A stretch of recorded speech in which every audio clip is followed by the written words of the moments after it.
Serving fans throughout the Midwest and even more around the world, this is the Show Me Sports Network. The following is an exclusive broadcast property presentation of the Show Me Sports Network and is a high-fidelity, all-digital broadcast. This broadcast is copyright by the Show Me Sports Network for the private use of our audience. Any other use of this broadcast without the Show Me Sports Network's written consent is prohibited.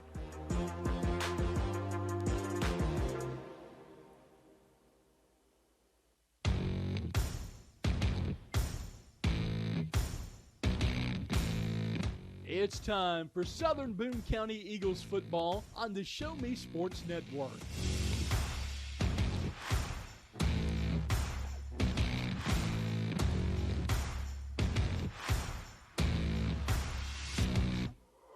This is the Southern Boone County Eagles pregame show on the exclusive home for Eagles football, the Show Me Sports Network. We'll recap last game's highlights, set the stage for kickoff, and even get the thoughts of the head coach during the pregame show, all while we get set to bring you the exciting play-by-play action of your Southern Boone County Eagles. The biggest and absolute best coverage in mid-Missouri is on the air as the Show Me Sports Network broadcast crew are ready in the broadcast booth. Exclusive pregame coverage of Southern Boone County Eagles football is brought to you by Avon with Michelle Carty, Boone County Journal, Centurion Cares, Eddie Goodell Society, Han Custom Laser Engraving LLC, Last Sentinel Firearms, Retrieving Freedom, Sawdust Studios, Southern Boone Booster Club, and Zealous WBGT. You're listening to exclusive coverage of Southern Boone County Eagles football on the Eagles Radio Network. Now let's go live to the field to the Show Me Sports Network broadcast booth. And a very pleasant good evening, everyone. Blake Gasaway joined by Mike Freeze as we are just about 26 minutes away from getting our ball game underway as Southern Boone playing in the second round of districts here tonight, facing a very familiar opponent, somebody they saw about 2 weeks ago, and the number one seed Blair Oaks Falcons.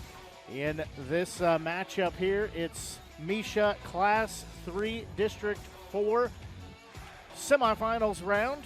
Blair Oaks, of course, getting the bye last week because of having the top spot in the district. They got an extra week to prepare, so this is their first postseason game. The other game happening tonight is number 2 Moberly facing number 3 Centralia. Those two teams holding the bracket true so far. They're matching up. We'll have that broadcast on our sister channel, just audio only tonight, as they will be in Moberly covering that game. So lots of football on the way. But tonight, Southern Boone needs to handle business. They know what they need to do.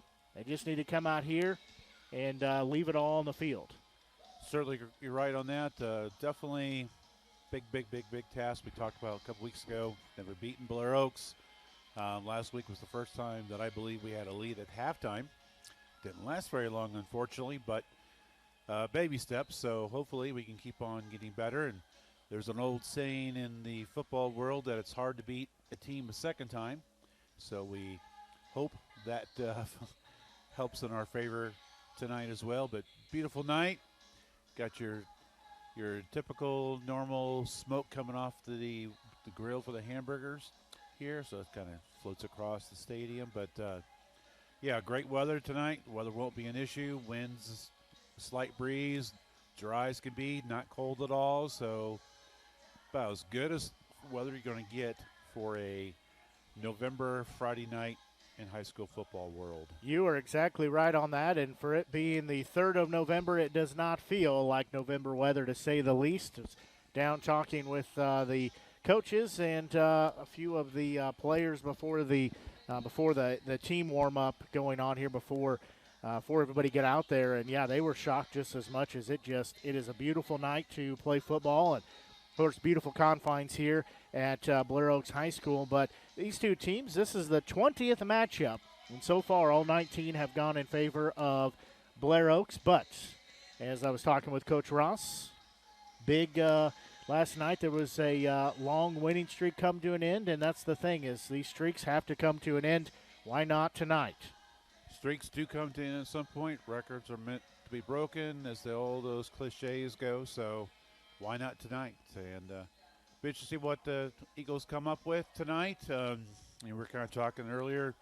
It almost seems like it'd be best if somehow, if the Eagles can make this game a short game, keep that clock moving, but that's not quite the game that we are used to seeing from the Eagles. Their games, a lot of passing, a lot of stop clocks, a lot of ball getting out of bounds, and the games typically last a little bit on the longer side. But we'll see what happens tonight.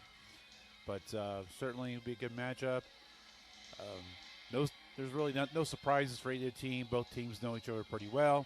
Both teams know what to expect. Unless the coaches come up with something totally new, I think we know what to expect tonight.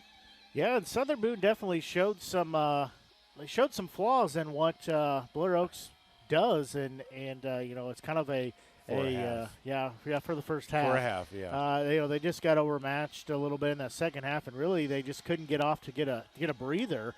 At one point we were talking about it 2 weeks ago that there was 9 or 10 guys come off for most series, where Southern Boone would be lucky if they ran 3 or 4 off. And so it just caught up late in the game. But, a couple of those players that don't play both ways, it's mostly due to some sort of a health-limited reason, like Dylan Niles doesn't play a lot on offense due to his hip issue that keeps him from getting into a traditional offensive lineman stance. Hayden Inslee for a while was coming back from the concussion. So we'll see how – hopefully, both those players could have a greater role tonight, because we definitely need more bodies that can play on both sides of the ball. So, well, we're going to take a quick break, and then we'll be back and visit with head coach for Southern Boone and Mark Ross as you are tuned in to MSHSAA Class 3 District 4 semifinals action here on the Show Me Sports Network. Tonight's game is not only a competitive contest between these two schools, but it's also an educational experience for the students involved. Because high school activities are about learning life values, your friends at this local radio station and the Missouri State High School Activities Association remind everyone to do their part in keeping our hometown sports a positive experience for everyone. When you attend your next game, do your part to help rekindle the spirit of citizenship by showing good sportsmanship. You'll be teaching a positive lesson, and you'll be preserving a proud tradition in the state of Missouri.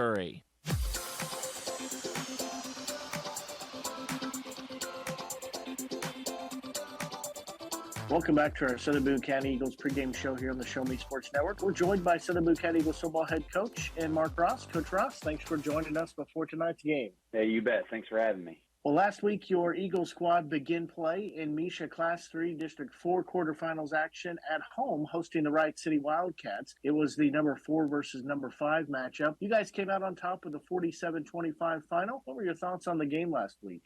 Yeah, I think some positive takeaways and some things that we learned to continue to work on. They're extremely physical up front, very good football team, and so that kind of gave us a little bit of fit early on. But once we were able to kind of settle in, I really thought we did some nice things offensively and defensively.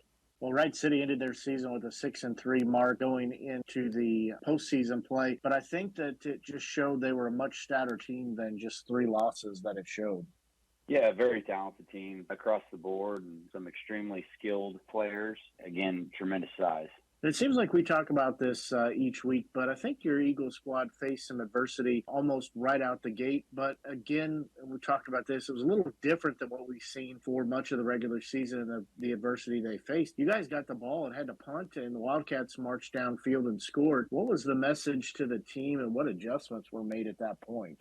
It really just came down to missed assignments. So it was continue to stay the course, make sure that we're doing what we need to do for the team to be successful, and just took us a little while to settle in there. Yeah, I think that's a good thing there as you summed it up with settle in, because that next ensuing kickoff for you guys, you marched right down the field and scored. The PAT gave you guys the first lead.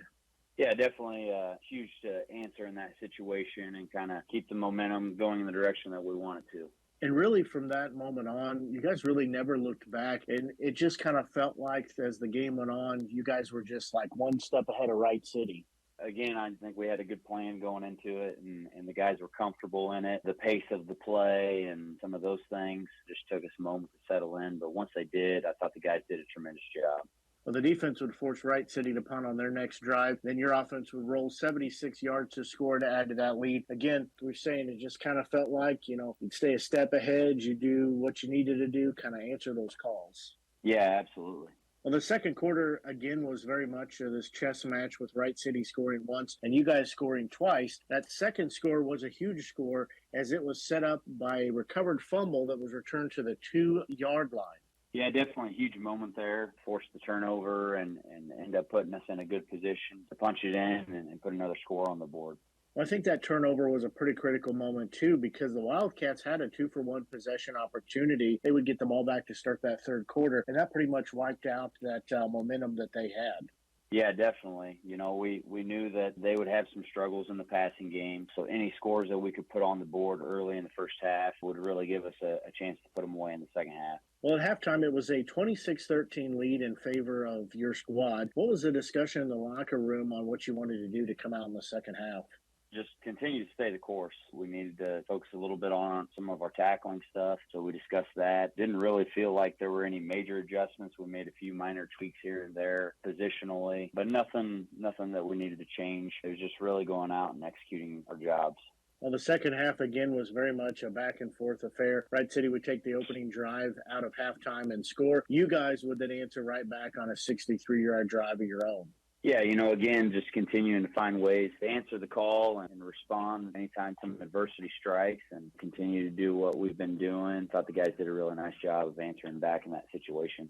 The ensuing drive, Wright City would score on a long touchdown run. Then your Eagles' next possession, they would turn it over via fumble. But again, we talked about facing this adversity. They really just kind of had a short mindset because Wright City would lose their possession and turn it back over just 5 plays later with an interception. That was a good sequence to see happen with the fumble. They just said, hey, we got it, went back, got the ball back, and you guys were able to march down the field again. Yeah, unfortunate situation, turning the ball over in that situation because, we were actually in a good position to put some points on the board. To be able to respond to that was great to see. Well, your guys would score on a change of possession with an interception as well. The defense forced a huge turnover on downs later on as well. The ball would go back to the offense. And really, again, I talk about just staying that step ahead, that it just seemed like everything clicked and you guys knew that they'd score. Wright City'd score a touchdown. Your squad would score 2. They'd, stumble out the gate. You guys would answer that and have a prolonged drive and speed the game up a little bit for them and just things like that. Again, that same thing of just going out and executing, forcing them to use all 4 downs to move the chains. I just thought the guys did a really nice job of that in the second half. Well, we talked about it in our pregame last week. The Wright City was a very run-heavy team, and they definitely showed exactly why, as it looked like they really had pinballs back there bouncing around instead of running backs. Yeah, very physical runners. They've got a couple of them that they can put back there and take off and go. And just the physicality, the size that they have was really great for us to see and go out and combat all night long.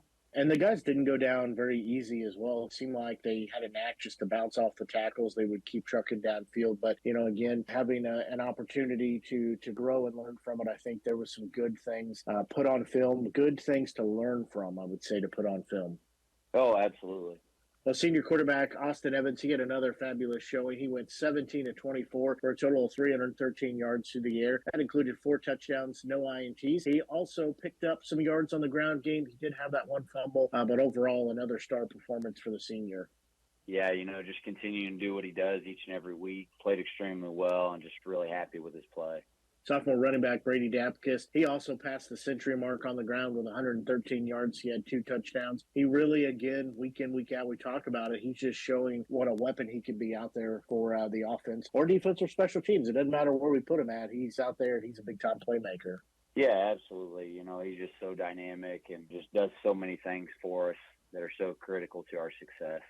Well, junior Travers Hunnell, he also had a good night as well. He came on to spell Dapkus for a few plays, found the end zone himself throughout the night. I've been really impressed here in this back half of the season for him to come in and give Dapkus a couple breathers, but, come in and just kind of pick up right where he left off. Yeah, he's an extremely talented runner. Of course, starts defensively for us and does a tremendous job on that side of the ball. But again, a guy that is team first. He never complains about getting touches, and that whenever you call his number, good things are going to happen. We've seen that go throughout the season of him just getting more quality touches. The more he gets, it seems like the better reads he's making, the better cuts. Just really been impressed with him, like I said, especially as of late. Yeah, absolutely. Really thrilled to have him as a guy that is coming in and spelling another outstanding athlete.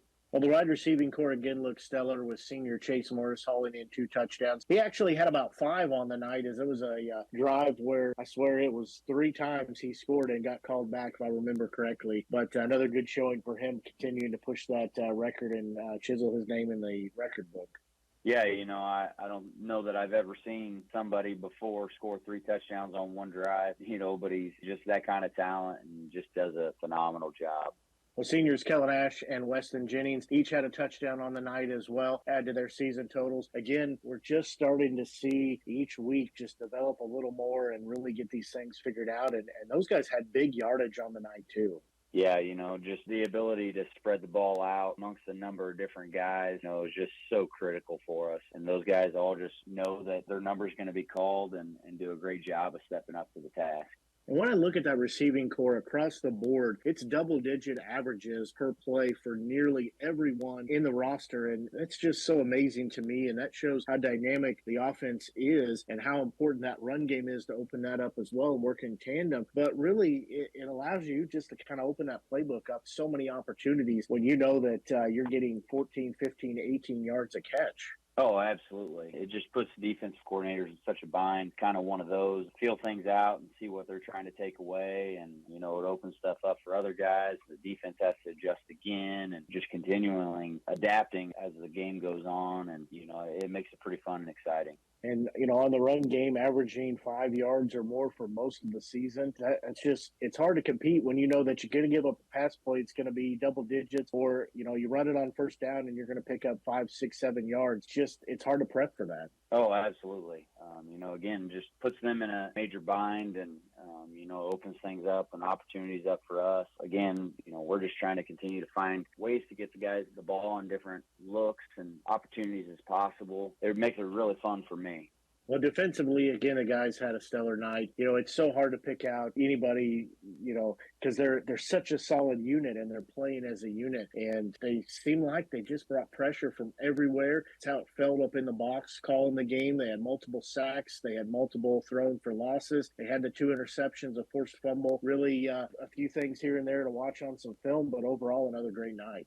Yeah, we're just so balanced across the board. Again, we don't have a linebacker with 100-plus tackles, but we've got multiple guys in that 60 range. Defensive lineman, Logan Bishop, who plays safety for us, leading us in tackles. We're just so spread out across the board. And again, it's that preaching to guys to do their job, and that's why those things end up that way. And not one guy's trying to outshine the other guys and just making sure that they're doing their job and playing team defense. And it's another week, too, when you look at who got playing time and who had tackles, it almost matches up pound for pound that everybody that played on defense had a positive contribution of some kind out there. Oh, absolutely. Well, the win advances you guys to MSHSAA Class 3 District 4 semifinals game. Tonight, your Eagles travel to Wardsville and play the top-seeded Blair Oaks Falcons. Of course, the Falcons had a bye week last week because of the number 1 seed, and this game a rematch of the regular season finale a couple weeks ago. Really, when I look at that game, and we talked about it, you guys showed some flaws in the juggernaut of this Falcons team, something that we could see exploited tonight. Yeah, there's certainly opportunities there. The big thing is we've got to piece together 4 full quarters and not give them an inch. They're just so disciplined. And again, it comes down to, can we do our job each and every play? There's going to be different guys that step up to the challenge each and every night, but we hope as a team take a huge step forward for the program and, again, go out and do what we know how to do, not worry about who's across from us, and just play football. How's practice been this week leading up to the game? The guys are extremely upbeat and excited. Generally, you don't look forward to a rematch with Blair Oaks, but this group of guys and their competitive nature, they've showed up this week and prepared and done all the little things that you ask for as a coach, and they're really excited for the opportunity. How's the health of everybody this week? Yeah, everybody's in really good health, so we're excited about that. You always want to play it at full capacity, so we're going to have the opportunity to do that, and we're excited. Well, facing the Falcons tonight, do you expect them to do anything different than what they did 2 weeks ago? We've kind of discussed that as a staff of, what different wrinkles to possibly expect. When you win by 4 touchdowns, there's not a lot of adjustments that you probably feel like you're going to need to do, but no doubt they're going to have some adjustments defensively and offensively for sure, especially with a week off. It gives you a little bit more time to kind of add in some of those wrinkles. So no doubt they'll make some subtle changes, but we've got to go out and just play ball and make things happen on our end. Well, Coach Rouse, we appreciate you joining us on our pregame show here tonight. Any final thoughts before you get out of here? Hey, just once again, we appreciate all the support and go Eagles. Hey, let's go out there and get that win, move on to the championship. Hey, sounds great.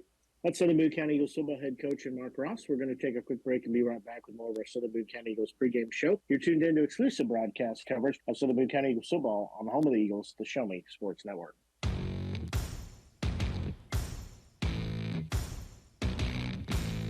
You've been listening to the Southern Boone County Eagles pregame show on the exclusive home for Eagles football, the Show Me Sports Network. The excitement is building in the stands, and the tension is rising on the sideline as kickoff is just around the corner. Exclusive pregame coverage of Southern Boone County Eagles football has been brought to you by Avon with Michelle Carty, Boone County Journal, Centurion Cares, Eddie Goodell Society, Han Custom Laser Engraving, LLC, Last Sentinel Firearms, Retrieving Freedom, Sawdust Studios, Southern Boone Booster Club, and Zealous WBGT. The biggest and absolute best coverage in mid-Missouri continues as we'll be back with kickoff right after these messages. This has been the Southern Boone County Eagles pregame show on the exclusive home for Eagles football, the Show Me Sports Network.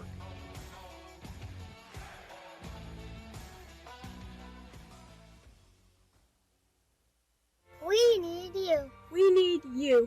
We need you. We need you, now more than ever. The Southern Boone School District is hiring part-time bus drivers for route athletics and activities with no experience necessary. Our drivers enjoy flexible work hours, paid on-site CDL training, and paid time off, all while helping our community. The position offers competitive pay. Go visit sbschools.us/employment. We need you.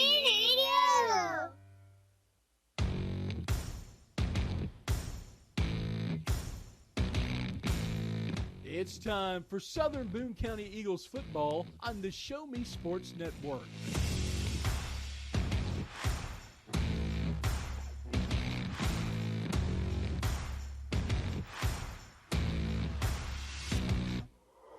This is Southern Boone County Eagles football on the exclusive home for the Eagles radio network, the Show Me Sports Network. Exclusive play-by-play coverage of Southern Boone County Eagles football is brought to you by Avon with Michelle Carty, Boone County Journal, Centurion Cares, Eddie Goodell Society, Han Custom Laser Engraving, LLC, Last Sentinel Firearms, Retrieving Freedom, Sawdust Studios, Southern Boone Booster Club, and Zealous WBGT. The biggest and absolute best coverage in mid-Missouri is on the air as the Show Me Sports Network broadcast crew are ready in the broadcast booth for kickoff. You're listening to exclusive coverage of Southern Boone County Eagles football on the Eagles Radio Network. Now let's go live to the field to the Show Me Sports Network broadcast booth.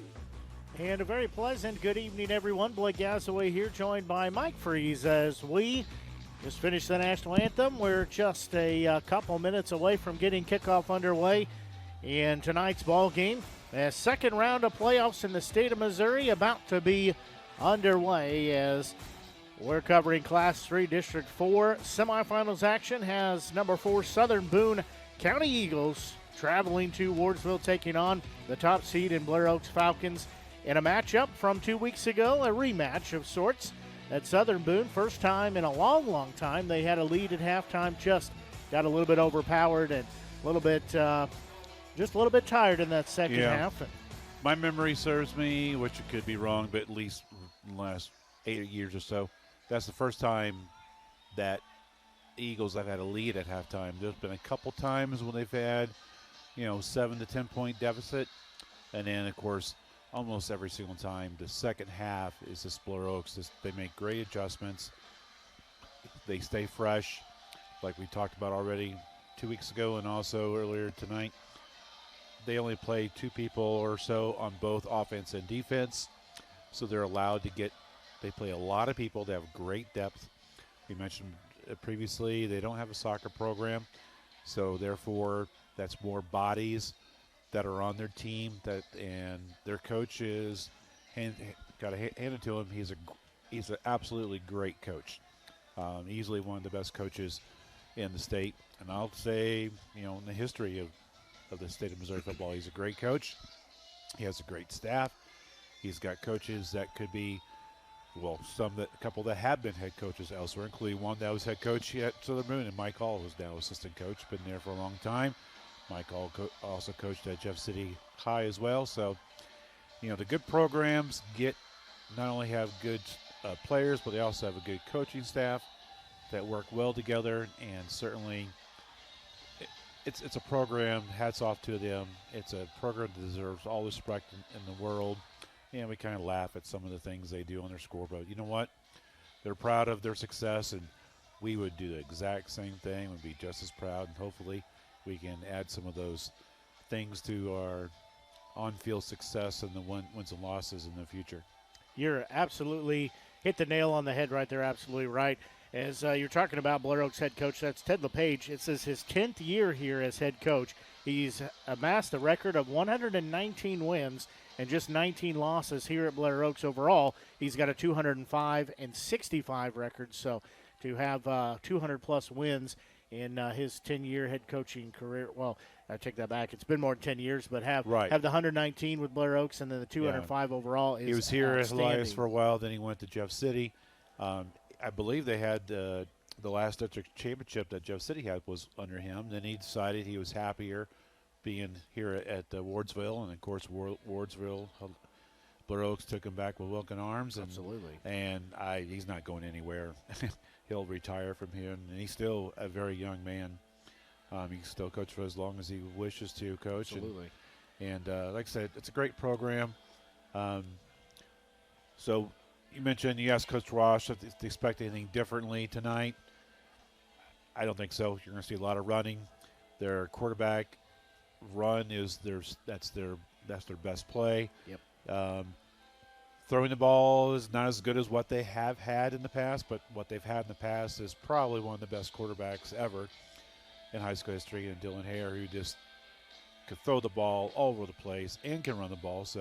But he's only a sophomore, so we'll give the guy a break.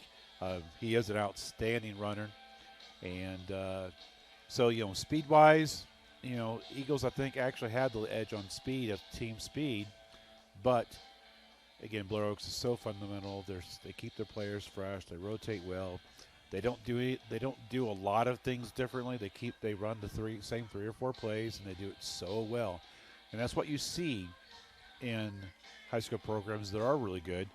They stick to a basic set of plays. They run them really well, and they can vary it left, right, different formations, do some counter motion out of it, and just enough to kind of keep the other team on their toes. So. Yeah, you're absolutely right on that. Now, one thing that Coach Ross and myself talked about off the air for sure was I definitely think Blair Oaks will see a little bit different wrinkle in maybe how they defend the swinging gate, because that's the first time that we've seen Southern Boone not run the swinging gate but go for 2 out of the swinging gate, and Blair Oaks was not ready for that out the get-go. As coin toss completed, Southern Boone won. They have deferred. So they will have it in the second half, but Blair Oaks will get it first.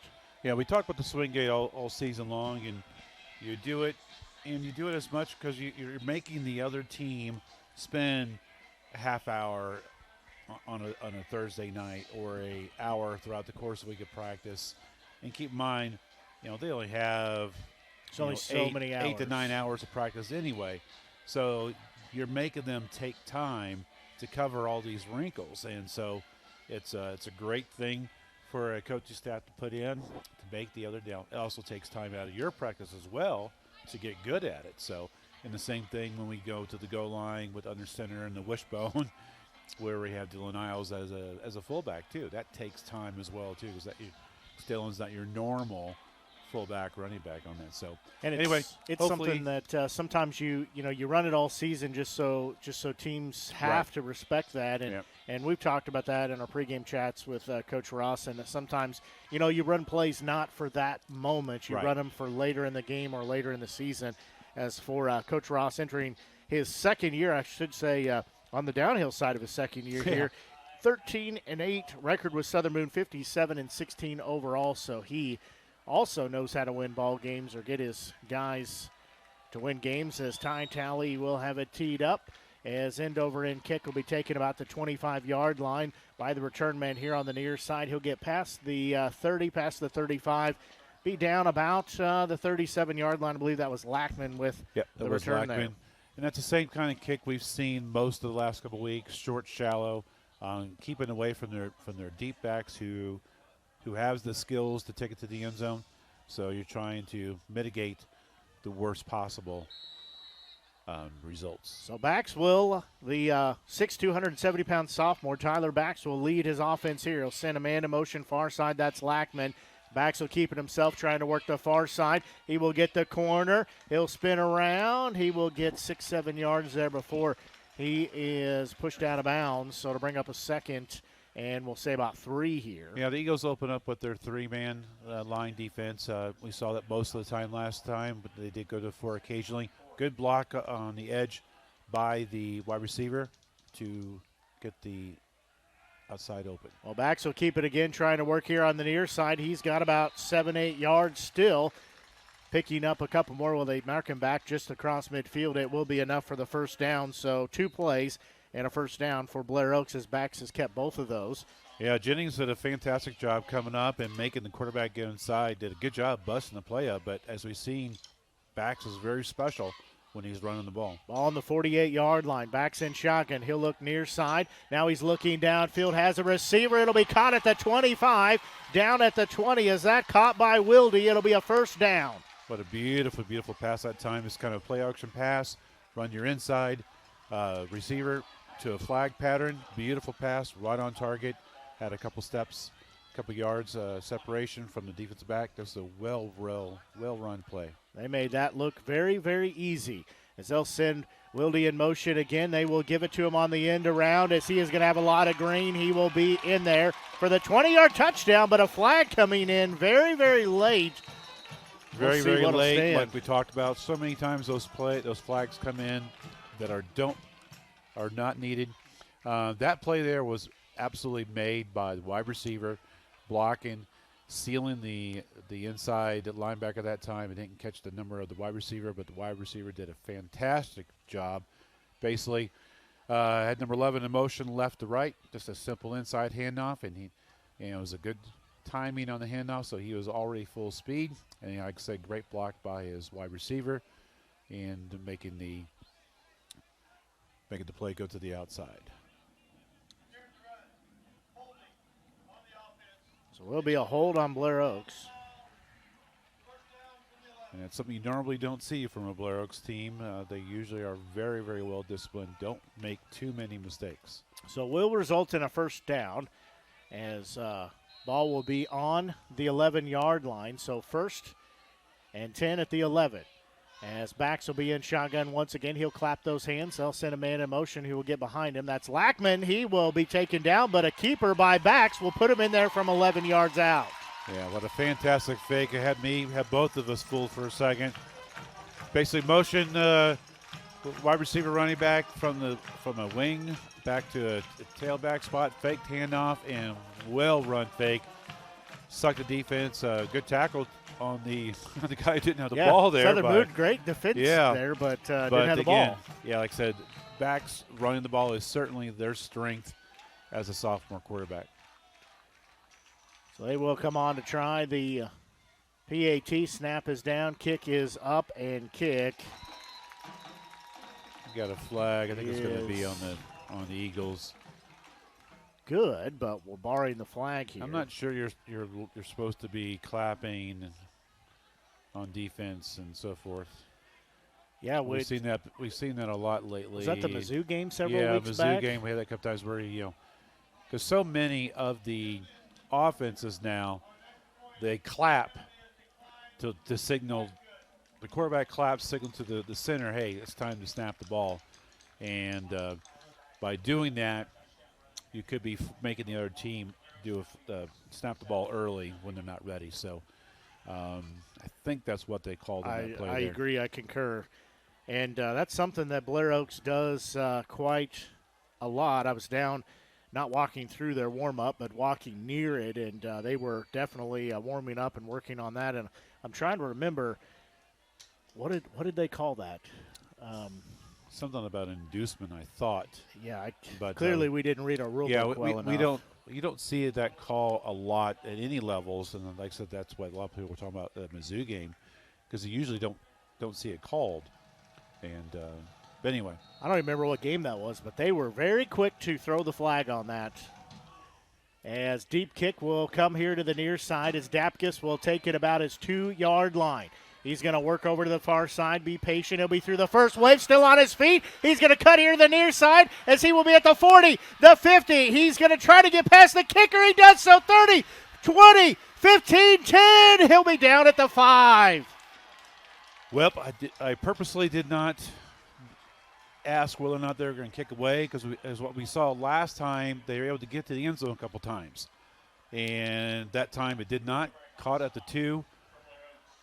Again, I know you want to show some faith in your team, in your Blair Oaks team, your kickoff team. So, hey, we're not afraid of them. That's kind of the coach speak. We're not afraid. We're going to do what we do. And that time, Dapkus does what he does. Takes it back 90-plus yards to get to the 5-yard line. So, outstanding return by Blake Dapkus. That was Brady a Dapkus. 93-yard return as ball will be spotted on the 5-yard line. As Evans will be in shotgun. He will hand it off to the back, who will lose about 5 yards, as that was Travers Hunolt. He's taken down for a 5-yard loss. It'll bring up a 2nd down. Yeah, that time they sent their middle linebacker, number 15, Brady Kirpin, whatever, who's an outstanding linebacker. Most likely will be first-team All-State. He just came right at the snap of the ball, got right behind. We were trying to pull a guard from the left to the right, and he just got right behind his hip and got in there to make the tackle for a loss. So it looks like Southern Boone's going to change the play here as Evans steps up, barks out the marching orders. They've got 2 receivers far side. They'll fake the handoff. He'll keep it himself. He'll try to cut outside. He's going to have a man to block for him. As a lot of hard running there, but not much net when it's all said and done. Yeah. What we're seeing on the first 2 plays from scrimmage is Blair Oaks is really packing the middle end. They're daring to get outside because they know they have great team speed, and we just saw that there.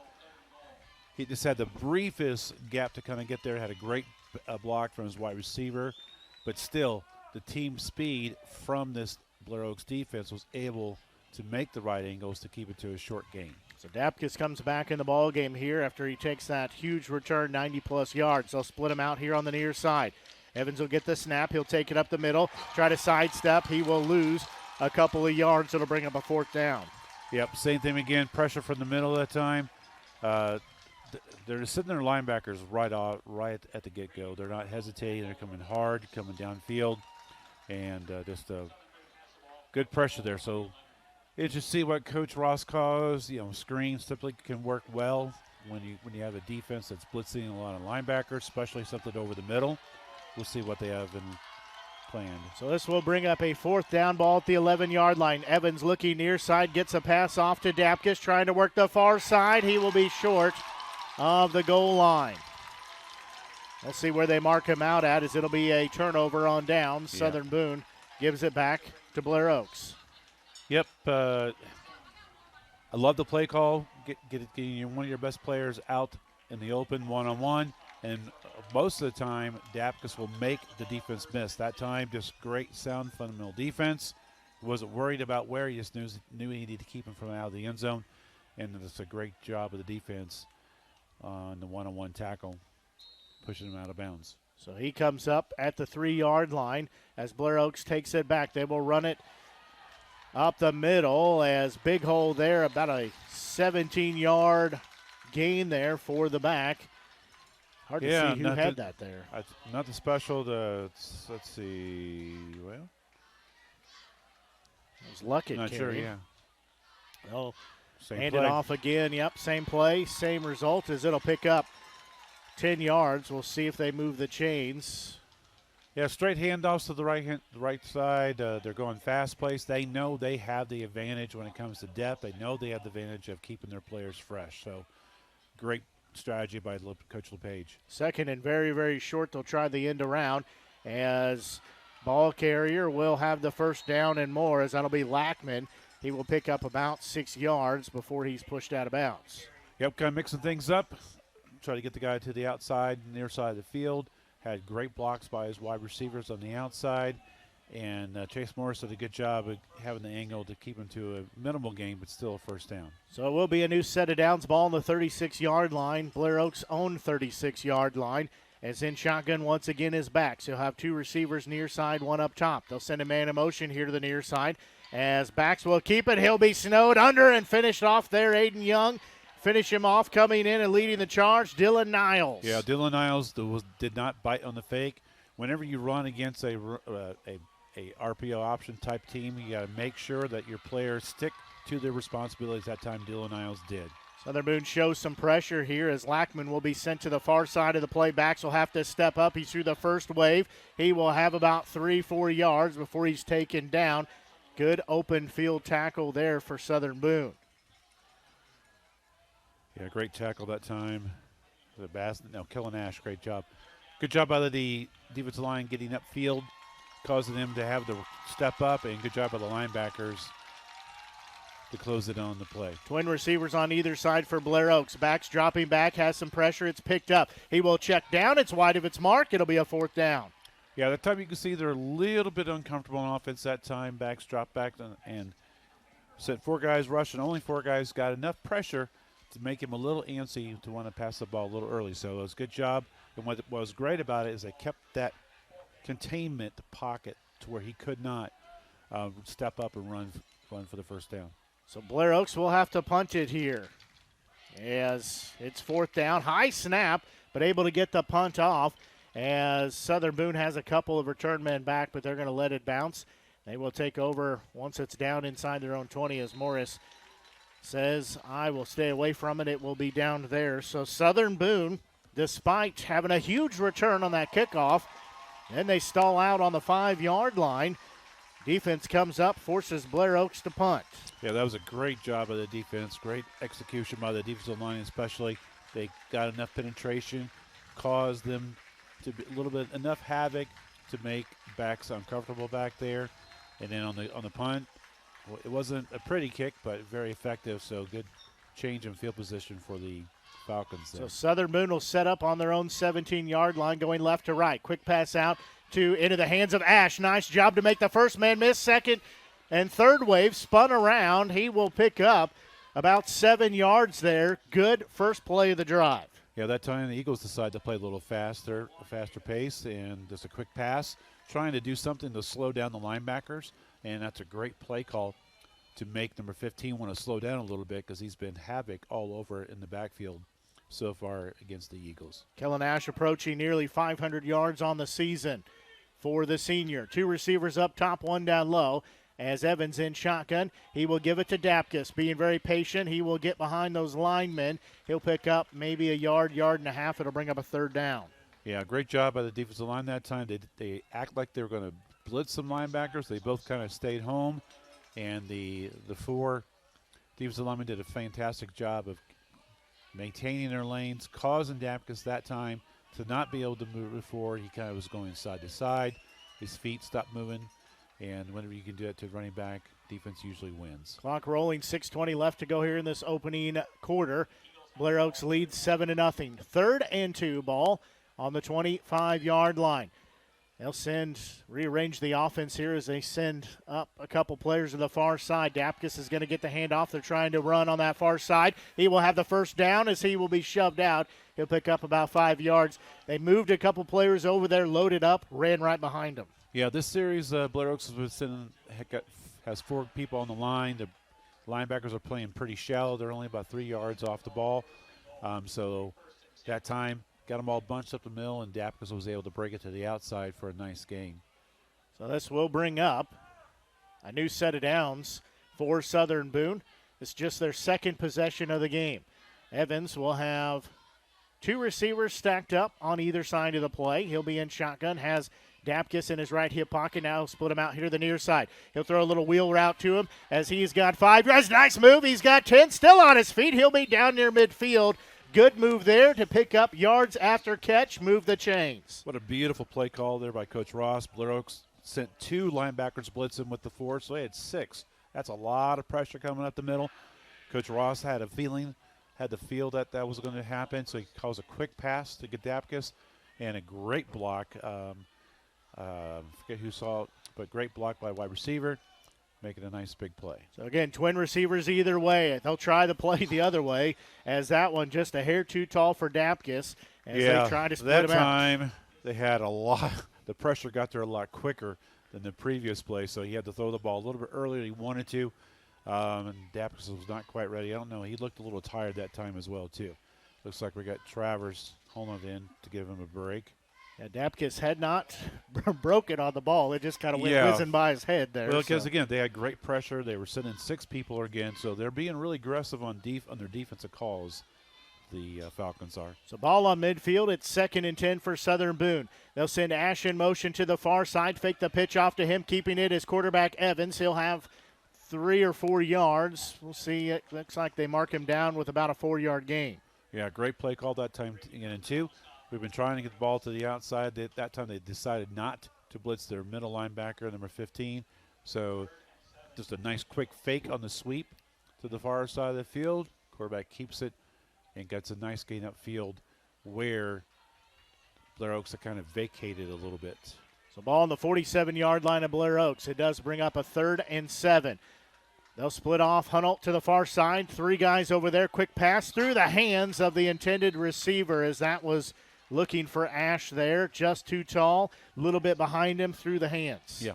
Basically, Coach Ross is calling a lot of quick plays. He's not giving much time for the Falcons to get to the quarterback for any sort of big losses. So he's calling a lot of quick plays, quick pass plays. That time was just a little skinny post to the inside wide receiver. Like you said, a little bit high. Still catchable. So we'll see what kind of play call they have this time. So we'll be a 4th down here. It's 4th and 7. As dropping back is Evans. He's going to keep it himself. Now he'll make the pass off. It'll be intended for Morris. They were looking for the flag. No call, though. It will go as an incomplete pass. It'll be a turnover on downs. That time they only sent 3, the 3 down linemen. Linebackers kind of backed up pretty good. They give him a lot of space, so still pretty good penetration from the outside in, so he had to step up the middle. And like I said, he does a great job of knowing where the line of scrimmage is, and he thought he had the chance to pass it.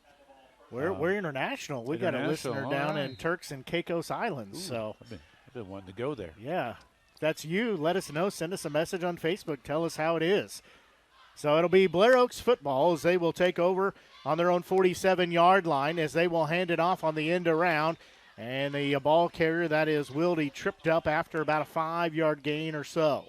Yeah, the 6'1", 170 wide receiver has got a good running. He's got excellent knack for the timing. That's twice now they've had the perfect timing on that. Coming in motion, kind of a jet sweep type play.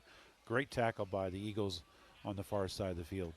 So backs will be in shotgun. He'll clap the hands. He'll give it on another end around. This is Lackman with it as he is tripped up. Somebody got him by the shoestrings, and he covered more ground looking at the turf, about to stumble. Yeah, same play coming this side. Good to see Jennings back in there. He was shucking up earlier. He did a good job getting penetration. And number 19 for the Eagles, Evans Gons-Martin, one of our place kickers, did a good job of getting that field, pushing his guy back, who basically tripped his own player. So Lackman will move over in the backfield. He will get the handoff. He's through the first wave. He'll have about a yard short. Getting a hand on him was Dylan Niles, the senior, 6'6", 255-pounder. Could not bring him down immediately, but got him slowed down enough. Yeah, great penetration by Aiden Young, and into that time, looks like at least one linebacker was blitzing and did a good job, and still he was able to squirt through there for a nice gain. So 4th and 1 here. Everybody in tight for Blair Oaks except Bax, who's in shotgun. He'll clap those hands. Quarterback's going to keep this. Yep, I agree. I would be shocked if he did not, because that's exactly what I would run if I was Coach LePage. Now they'll split out Lackman behind him. He will keep it himself, work to the near side. He's off to the races. He will be in the end zone for a 45-yard touchdown. Faked it up the middle, took it to the outside. Yeah, that's the right call by Coach Garris. Basically had his defense. It's high risk. Got it right bunched up. You're sitting in linebackers. Nobody deep. So if there's any sort of a crease, and again, he's an outstanding runner as a quarterback. Does a little step back, fake. That run has been worked pretty well tonight, and that got enough people to bite, and he just found a nice little crack to get through there. So we both called that play, but that was an easy play to call. That kick is going to be down and good, as that drive capped off on a 45-yard touchdown run by Bax. This comes with 3:13 left to go in this first quarter. It lengthens that lead. It is a 14-0 lead in favor of Blair Oaks, as that was a 4-play, 53-yard drive that takes Blair Oaks to the house and gives them a 14-0 lead. Yeah, you got a workhorse for a reason. Why would you go away from it? Yeah, great play call by Coach LePage. I liked how Garris tried to defend that. When you are facing a really sound team, you have to kind of sometimes get a little aggressive, high risk, high reward type of situation, and that time didn't work out. So obviously a big series right now for the Eagles coming up here. Be interested to see if they kick deep again. So they will have it teed up here again. Dapkus as well as Morris deep back to receive the kick for Southern Boone. They will approach, and they will kick deep, as it will be taken by Morris at about the 6-yard line. He will start up the middle, now try to cut back outside, now take it back to the middle before he is going to be hogtied just shy of the 20-yard line. Yeah, it was a great kick that time. Kicked it in the corner, made the return man kind of run backwards to have to collect himself before he had a chance to take off, and great job by the kickoff team staying in their lanes. And that was just a fantastic kickoff to a dangerous return man as well, because Morris, we've seen him the last couple of years be able to take returns to the end zone. So Southern Boone will have it at their own 19-yard line. So again, they're going left to right as you listen to our Show Me Sports Network, Media Center, or app audio-only broadcast, or if you're watching us on Misha TV, you can obviously see which way they're going. We're glad you're tuned in either way. Quick pass off to the far side, as that will be caught by Morris. He will have a couple yards before he's taken down, trying a quick little screen over there. Yeah, just quick pass it again. Blair Oaks, this is the first time I've seen any team this year play as up close. All 11 people are within 5 to 6 yards of line of scrimmage. We normally see one or two safeties back 10, 12 yards, so they're just daring us to go up top. So I bring up a 2nd and 8 here. 3 receivers here on the near side, empty up top. Do have a back standing to the left of Evans after he steps near the line. They will give it off, as this is Dapkus trying to work the near side. He's going to stop now, reverse course. He does have some blocks in front of him over there, as he will pick up about 5 yards. Was dead to rights here on the near side, cuts back, gets the 5 yards, ran about 45 in the process. Yeah, you're right. Dead to rights. I thought for sure that was going to be a good no gain or 2 or 3 yard loss. And because Blair Oaks did a fine job of getting penetration on the outside, but great job by Dapkus to turn that play into a positive play. So 2 receivers on either side here on this 3rd down play, with Dapkus standing to the left of Evans. He will drop back. Quick pass over to the far side. Too tall for his intended receiver, as Evans took a big shot there. He is just a hair slow to get up. That may be more frustration than anything. They set the house that time. At least 2 linebackers. So again, they're sending 6 people. Got good pressure, so he had to throw the ball a little earlier than he wanted to, and that's the name of the game all night. They're making Eagles make choices really quickly. Southern Boone will punt here, as spiraling punt will be fair caught by the return man, as that was Wilde. Fair catching it at about the 42-yard line is where Blair Oaks will take over. Yeah, good, very good kick that time. Did a good job and make sure he had the ball first before he kicked it. Good job by the line. giving us some time to get the ball off. So pretty good kick. So Blair Oaks will take over after the punt on their own 42-yard line, as backs will have an empty backfield. 3 receivers here on the near side. You'll have one on the far side, does have a wing over here, as he will keep it himself. He will quickly be wrapped up in short yardage there. This defense staying home, not selling out to that spread wide receiver core. That time, empty backfield, everyone spread out, and they were just trying to, you're thinking, well, are they going to go up top or not? We were playing pretty deep off, and number 31, Damian Harris, I believe, was the person who came up, made some good penetration upfield, causing them to cut back early. So backs looking downfield, pump fake. He's going to roll to the far side, has some pressure. He will evade that, as he will be back to the line of scrimmage before he's shoved out of bounds. So he will pick up some positive yardage there after nobody was open downfield. Yeah, dead to rights that time. The good penetration by the limited defensive line. We're not sitting in a ton of backers that time. Got good pressure. Caused them to get antsy, to get out of the pocket. Had him dead to the rights for a no gain or a couple-yard loss. But, again, Bax is a really, really good runner with the ball, and he made a great gain with nothing there. So there's going to be a flag and going to be on Blair Oaks. False start. So Blair Oaks will be backed up here. Kind of nice. Have the official mic'd up here at Blair Oaks.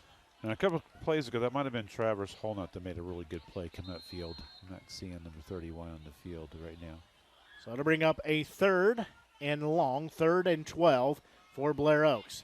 As backs dropping back, looking on the far side. He's looking downfield. He's going to throw it up for grabs. It'll be caught by his receiver at the 30. Somehow he was able to tiptoe, keep the feet in. That moves the chains. Yeah, another great pass from Bax that time. He had plenty of time to sit back there. He decided to drift a little bit to the right. He kind of felt a little bit of pressure and just did a marvelous pass along the sidelines to his receiver. That was Lackman who caught that pass. So Bax will roll here to the near side, looking downfield again. He'll throw to his check down in Wilde, as he will make a move at the 20. He'll be out near the 15-yard line. Yeah, so Blair Oaks is saying, well, we know our running game is our strength, but you know what? We can throw the ball too, and they're looking really good in the throwing game right now. We're only sending 3, maybe 4 guys, so their offensive line's doing a great job to picking up everyone and giving their quarterback plenty of time to make a good decision. So we'll bring up a new set of downs, 1st and 10, ball at the 16-yard line. Bax will keep it himself straight up the middle. Mr. Referee, get out of the way or you'll be run over, as he takes it 16 yards in for the touchdown. Yeah, that time we sent a blitzy linebacker to the outside, but that is not where the quarterback was running the ball. So great play call by LePage. Coach Garrett's trying to dig into his bag of tricks, trying to get something going. But, again, their offensive lineman is looking really good right now in this series. And this is definitely where your depth at the end of the halves can really pay off for your team. So they will try the old-fashioned PAT. Snap is down, kick is up, and kick is good. As the drive capped off with a 16-yard touchdown run by starting quarterback, the sophomore in Tyler Bax. He takes it to the house from 16 yards out. Blair Oaks extends their lead. They now lead by a 21-0 score, as Southern Boone needs to find an answer here. They are moving the ball. They just can't seem to find the end zone. Yeah, they're doing a good job moving the ball. I got to think you're going to have to try something that's quick, maybe some vertical patterns here, because probably 3 out of 4, about 75% of the time, Blair Oaks is not having anybody more than 7 yards deep. And, again, that's not normal. So they're playing up close because they know that so far in the game we're running a lot of quick pace, quick passes. So it's that chess game that we've talked a lot about this season. So high end over end kick will be taken at about the 5 on Morris's side. He will have it up the sideline, streak near the 30 before he's upended there. Yeah, a little better chance to return that one. You didn't have to go backwards as much. You was able to collect him. A little better wall that time. But, again, another good kick. I think if you're Blair Oaks on kicking to our team that way, you're pretty happy having us starting at the 30-yard line. Especially the way the first kickoff went. Anything that is Well, not they're the not third, kicking the Dapkus, yeah, if you notice that. anything so. that's not on the 5-yard line on the other end of the field, you take as a win. So Blair Oaks defense coming back out here as that pitch they're going to try. The halfback pass, it will be caught at the 40 by Ash as he's dragging the defender near the 30. They try some trickeration as they give it off. Pass down. Was that from Dapkus? Yes. Coach Ross, he's seeing the same thing we're seeing. He's seeing their defense playing really shallow, basically not respecting our deep passing game. They're going to pitch that off to Dapkus as he will be caught by the shoulder pad and taken down for a loss on the play. Yeah, whenever you have a big play like that, trying to play fast before you get the chance for your defense, for the defense to get set up, it's a good play call. But that time, not sure that Eagles were 100% ready to go, and therefore defense got in there unblocked, untouched, and was able to cause a 5-yard loss. Well, that will take us to the end of the first quarter. After 1 quarter of play, it is Southern Boone 0, Blair Oaks 21. We'll take a quick break, and we'll be right back with more of our broadcast here of MSHSAA Class 3 District 4 semifinals action here on the Show Me Sports Network. Running out of some of your favorite Avon products and haven't seen an Avon brochure in quite some time? No need to worry. Avon Independent Sales Representative Michelle Carty can help with your Skin So Soft makeup, jewelry, fragrance, and skincare needs. Avon now carries cleaning supplies, clothing, daily essentials, and several small LG electronic items. You now have the opportunity to shop online 24/7 and have your order shipped directly to your front door by shopping with Michelle at mcarty.avonrepresentative.com or find her on Facebook by searching Avon Carty.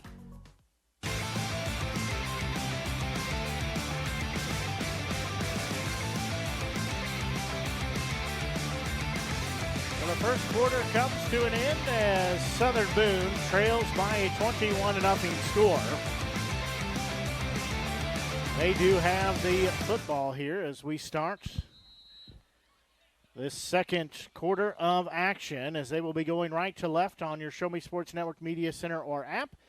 Or if you're watching on MSHSAA TV, normally we put it on YouTube, but postseason play has to be on MSHSAA TV. Quick pass out to the far side as that will be caught for about a 7-8 yard gain there, as that was completed to Brady Dapkus, again showing his lethal ability out there on the field. Now that time the Falcons did have their secondary back a lot farther back, more to your more traditional 10 yards cushion, and that a good play call by Coach Ross, and that allowed us to get about 7-8 yards on that play. So we'll bring up a 3rd and 8 for Southern Boone. Ball on the 27-yard line. Evans in shotgun. He has a back beside him. He'll step up in the pocket. He'll be taken down for a 3-yard sack. Yeah, only sent 4 guys, basically kept their defensive backs back again a little bit deeper than what they have been. So certainly that halfback pass has loosened up the secondary a little bit. But, again, fantastic job by the defensive line that time. Only sent 4 and was able to come off his block pretty quickly. I believe it was the right end. Did a good job coming off his block and making the, sack, quarterback block.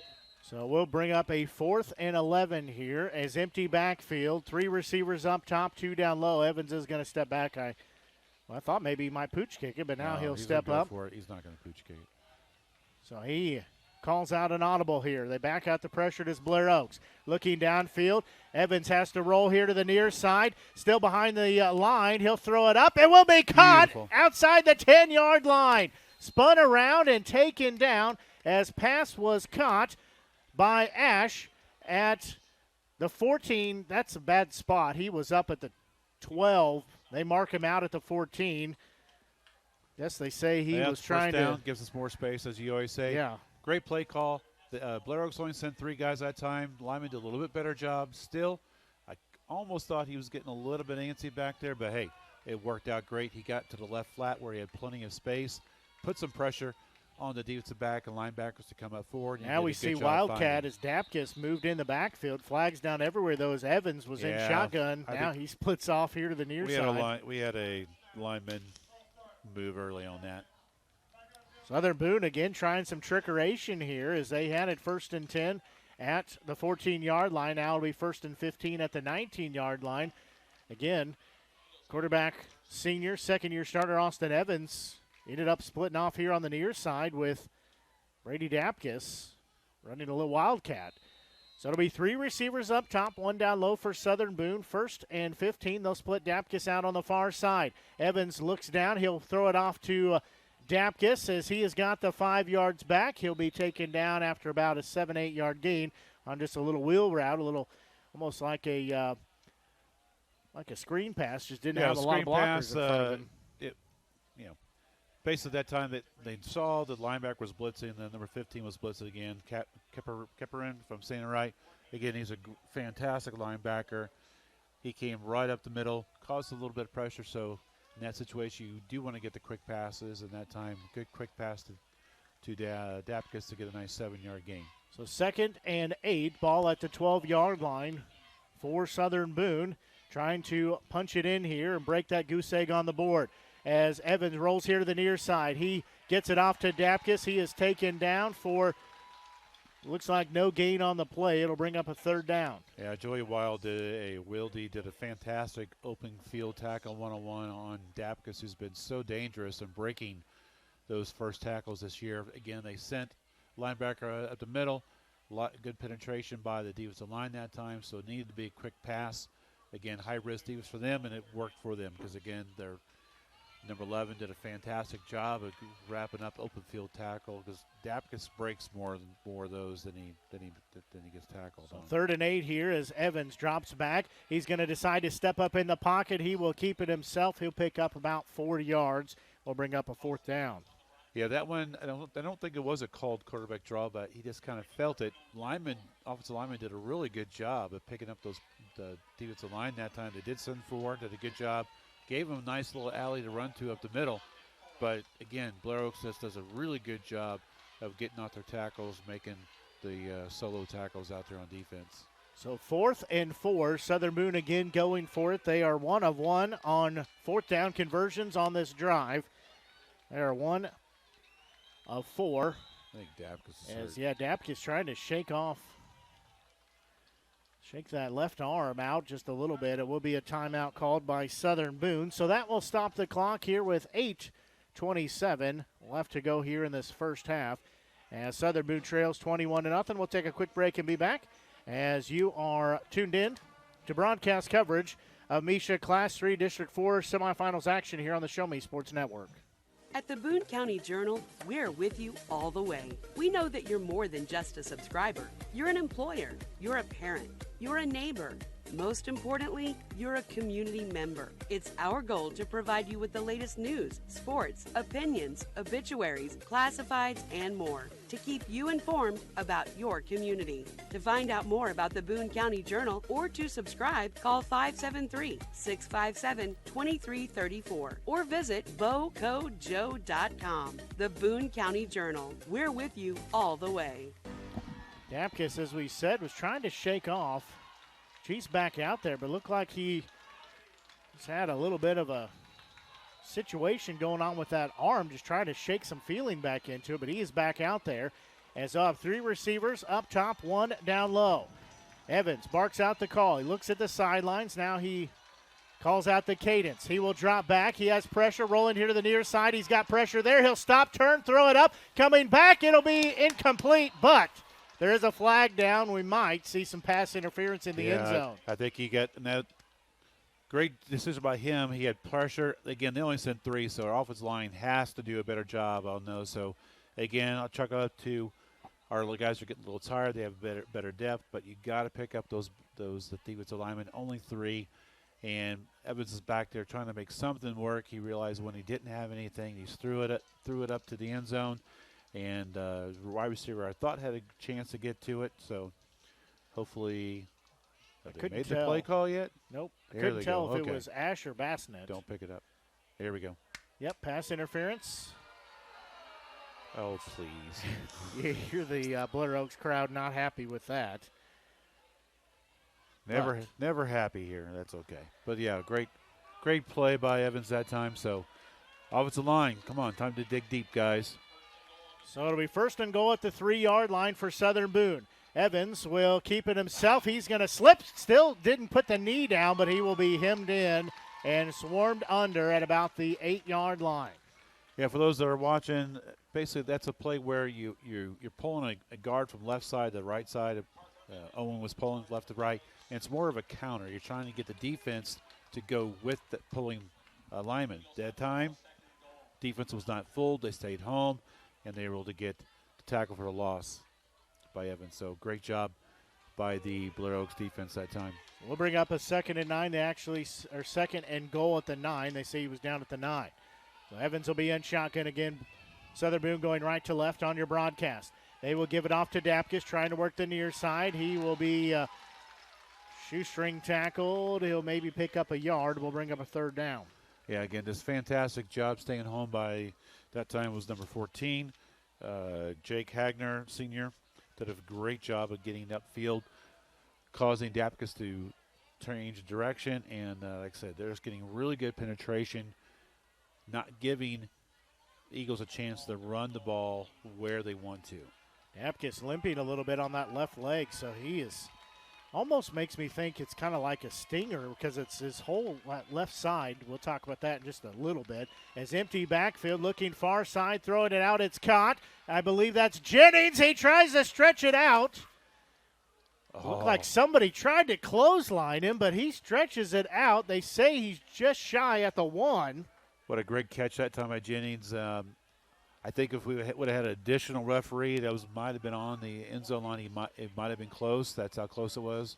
But again, you have fewer officials in a high school game than you do in college and NFL, and we see how often college and NFL referees miss a play, and I think it's the case there. So excellent job that time execution that time by the quarterback.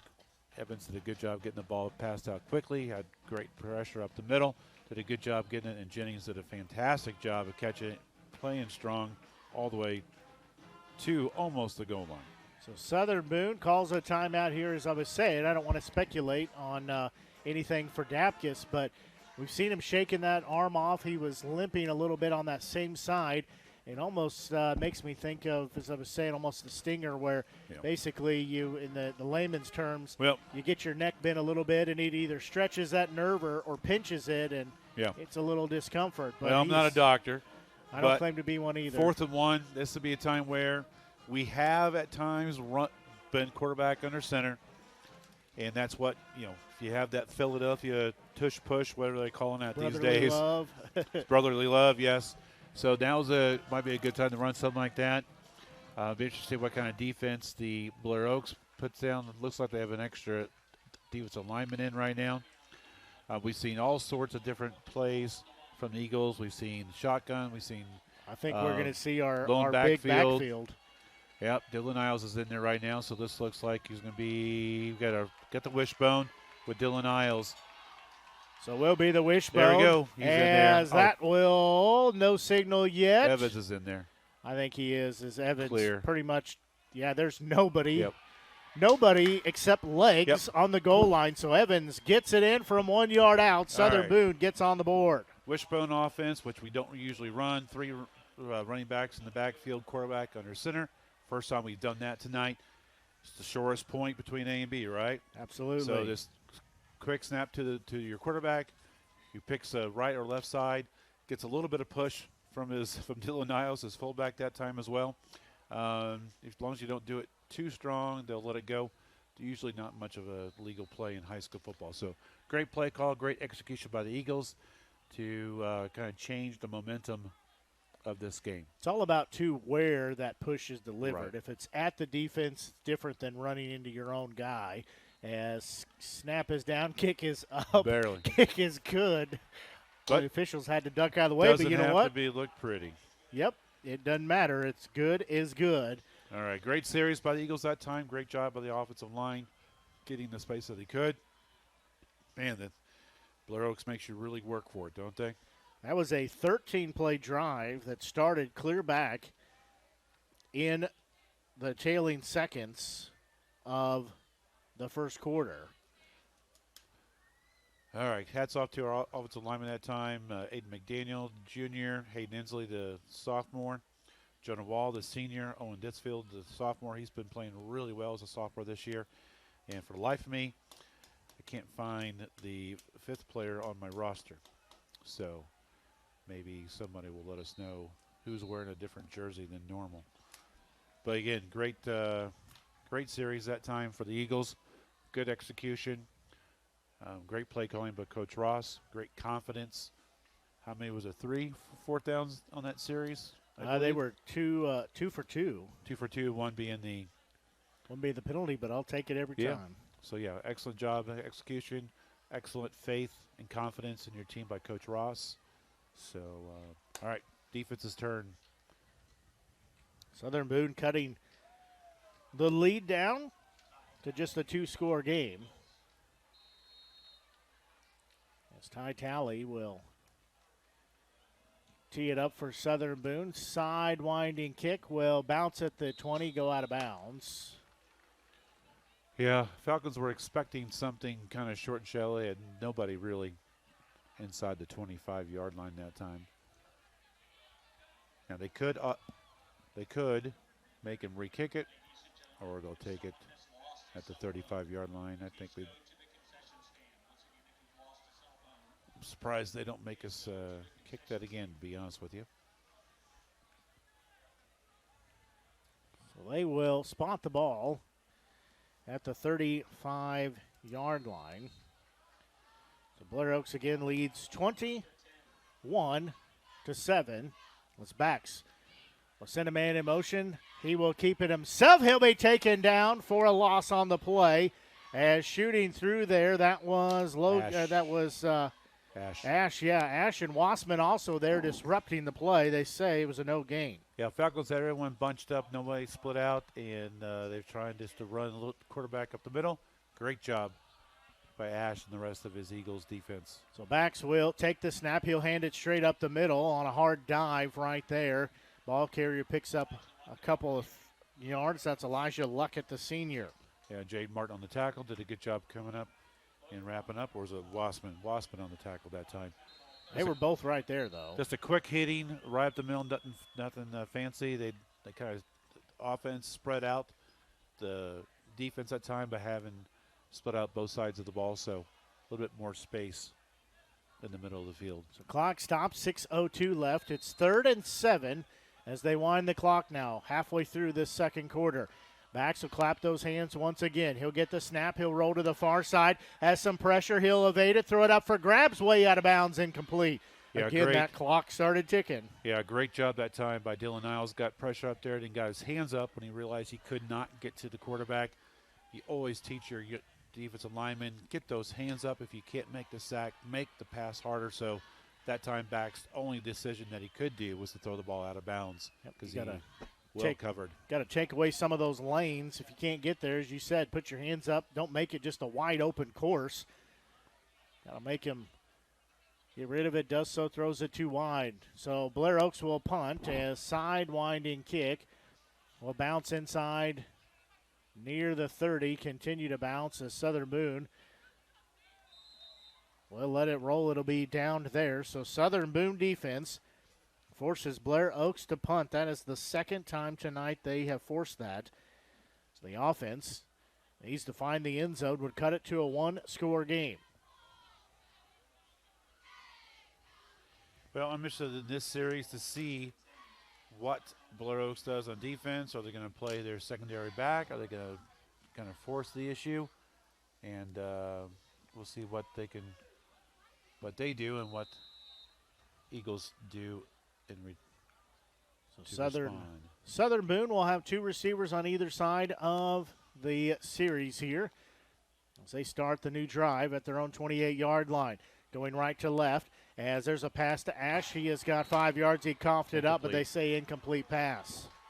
Blair Oaks wants to say it was a fumble, but I don't think Ash had any chance to make a football-related play before it came out. Again, Coach Ross sticking to the quick hitting plays, which I do like. That time they did send a fourth linebacker. The linebacker is a fourth man. offensive line did a really good job of getting those blocks that time. Quick pass, and Ash usually pretty sure-handed, especially on the more challenging throws. Almost looked like he bumped it out of his own hand with his knee as he was bringing it to the body. So 2 receivers again on either side. Evans dropping back, looking far side, has pressure. He will throw it away as he had to get rid of it. He is taken down inside his 15-yard line. Yeah, they were sitting in the house that time, at least 6 going, including Jace Rackers. The linebacker in the middle came up, put a lot of pressure, and I think Evans that time was just trying to get rid of the ball, and thankfully threw it to an open space close enough to an Eagle wide receiver to where it could not be called for grounding. So Blair Oaks that time again, they sent 6. When you only have 5 blocking 6, someone's going to get through, and that time it worked out. So we'll bring up a 3rd and 10 ball again at the 28-yard line. Empty backfield, 3 receivers up top, 2 down low. Evans looking near side, throwing it up for grabs. It is going to be caught across midfield at the 45. They say incomplete. As they say it was incomplete, as going up, that was sophomore Jace Troth. Is that a 5 or a 9? Now that I say that, was that?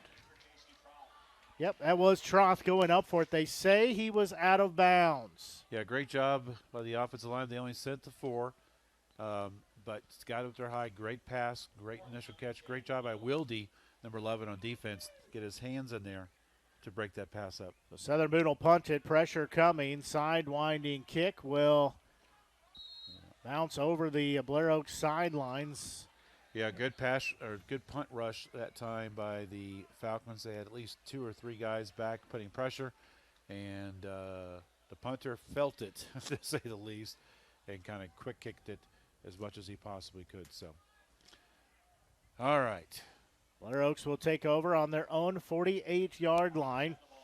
And they lead 21-7 here. 5:12 left to go in this first half. Everybody bunched up here again. Winner moves on to the Class 3 District 4 championship game. Loser season comes to an end. They start thinking about winter sports. As Bax is going to be in there, has pressure. He will throw to his check down. As they say, no, incomplete by Luckett. He was standing out of bounds. Yeah, great job by the pressure. Again, we've seen that play on the previous series on first down. Everyone's bunched up, and I kind of love that series for our Eagles because it gives us a chance to keep all the bodies in there where it need to be. Got enough pressure on the quarterback to get him to want to throw the ball a little quicker, and good pressure by the defensive line that time. So to bring up 2nd and 10, again, ball at the 48-yard line of Blair Oaks. As they start to send Luckett in motion, now he stops. So they'll have an empty backfield. Backs in shotgun.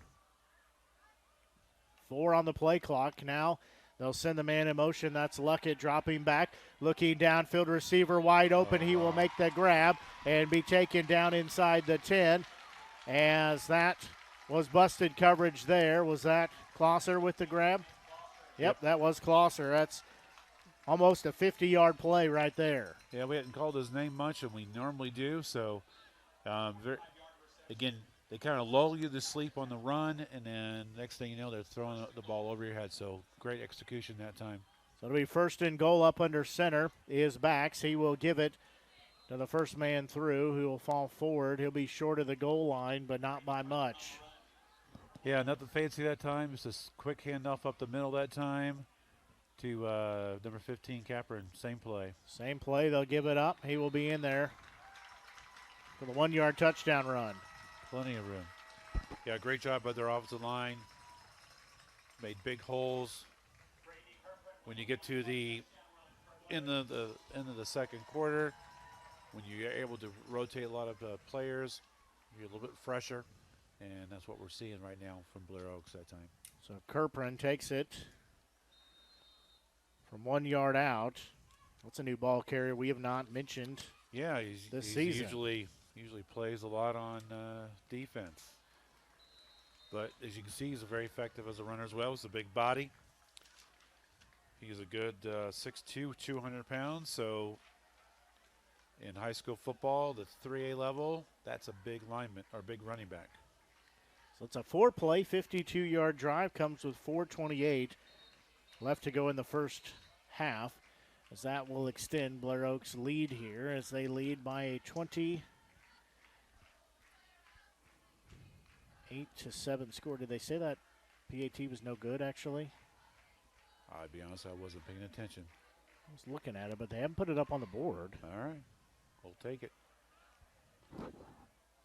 Are they, wait, they're all down there as a flag in the play. Offsides. They're going to redo it.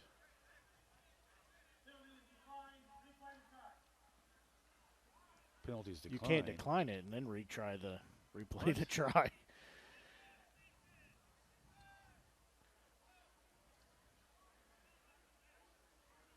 So the kick must not have been good. But Southern Boone gets called for the penalty. They're declining the penalty and they're able to re-kick it again. I think that's a mistake on his part. Oh, yeah. Because you can't decline it and then re-kick. That's what common sense would tell you, but maybe they give it the option. We don't claim to be experts here, but we've seen a thing or two. Don't see that very often. All right. Now they're going to confer a bit. They reset the time clock. So Blair Oaks will try the old-fashioned PAT once again. They currently lead 27-7. Snap is a little high, but placed down. Kick is up, and kick is good. Now it's a 28-7 Blair Oaks lead. Well, there's another flag. I missed that one. Well, it's probably offsides again, but they're probably going to decline it and keep the points. Maybe. Let's see what they want to do here.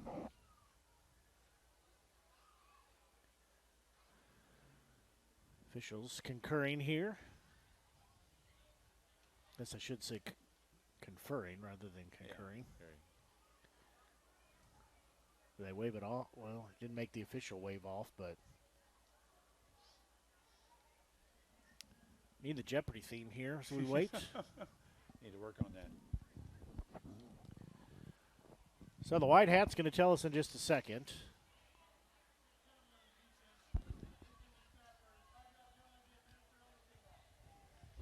Mimicking the snapper, was what he said. Is that the yeah?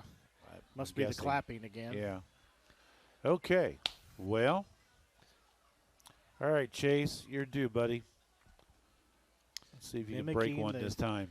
For the life of me, I cannot remember what they called it for that Mizzou game, but I don't think it was that. It was. I don't remember. I clearly didn't pay enough attention, or I did and I've forgotten. You'll wake up in the middle of tonight thinking about it. Right. Yeah. So the ball will be on the 45-yard line now, as sidewinding kick will in the end zone. Go into the end zone. That's the best kick you can have in high school on a kickoff, and that's straight into the end zone. You're not allowed to return it if it's in the end zone, unlike you can at the college and high school level. So Southern Boone will have a touchback here. This is where the offensive line needs to dig deep a little bit here and get some confidence back. So they will have the ball on their own 20-yard line. It will be 1st and 10. 4:28 left to go on the clock. Southern Boone will be going right to left as you listen to the broadcast here tonight or watch on Misha TV. Evans in shotgun. He'll have trip receivers on the top of the play. One lone receiver here on the bottom. As he'll get the snap, quick pass off on a little screen. As you lost yardage on the play. Yeah, it's really quick pass play again and well covered by the secretary that time. Did a good job coming up, slowing the receiver's progress down. Hagner making the tackle as Morris loses about 2.5, 3 yards on that. And if someone can let us know who number 59 is on the Eagles, please let us know so we can give the young man some credit. So there's going to be a pass off to nobody here on the near side as receiver cut one way, pass went the other way. That's Alex Robbins. You got that? You're right. Alex Robbins. All right, good job. Sorry, Alex. You're On the roster, you're at number 44 and 59. Okay. Good job, the sophomore, getting some valuable playing time. So I think I've made that same mistake before. Southern Boone will have a 3rd and 12.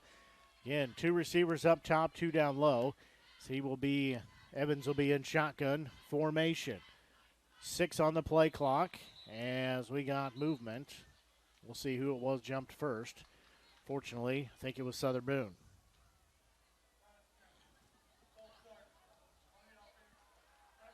That is the call.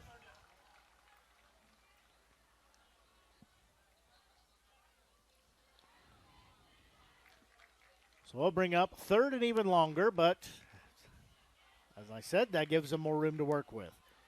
Ball now on the 13-yard line. It is 3rd and 17.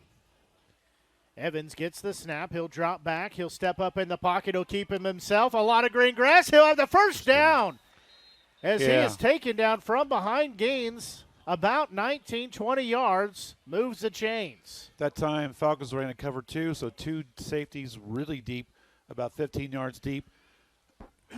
Nobody extra rushing the quarterback that time. Basically just left the middle of the field open, and Evans did an excellent job of seeing that and knowing where the play was. Again, same defense again, too. He picks up 19 yards on the play. So a new set of downs, ball on the 32-yard line. Empty backfield as Evans will drop back. Quick pass far side. It'll be caught, then knocked out of the hands as Morris was taken down. As he hit the turf, it popped out of his hands. 2nd down. Yeah, same defense that time. Again, cover 2 safeties running deep, about 13 or so yards deep, giving plenty of cushion in the middle. Linebackers faked that they were coming, only sent 3 guys, so they do a really good job of getting a good pass rush out of only 3 people. So will be an empty backfield play again. 3 down low, 2 up top. Evans pump fakes. He's going to be taken down near the 25-yard line on a quarterback sack. Yeah, they blitz number 15. Brady kept her in again. He comes up. He's the 4th man blitzing. So again, only 4 guys. You still need to get to be able to pick those up. So we need the offensive line for the Eagles to be able to talk to each other, knowing who our blocking assignments are. So we'll bring up a 3rd down for Southern Boone, and they trail 28-7. 2:36 and counting left in this first half. Empty backfield again. They'll have 4 receivers down low, 1 up top.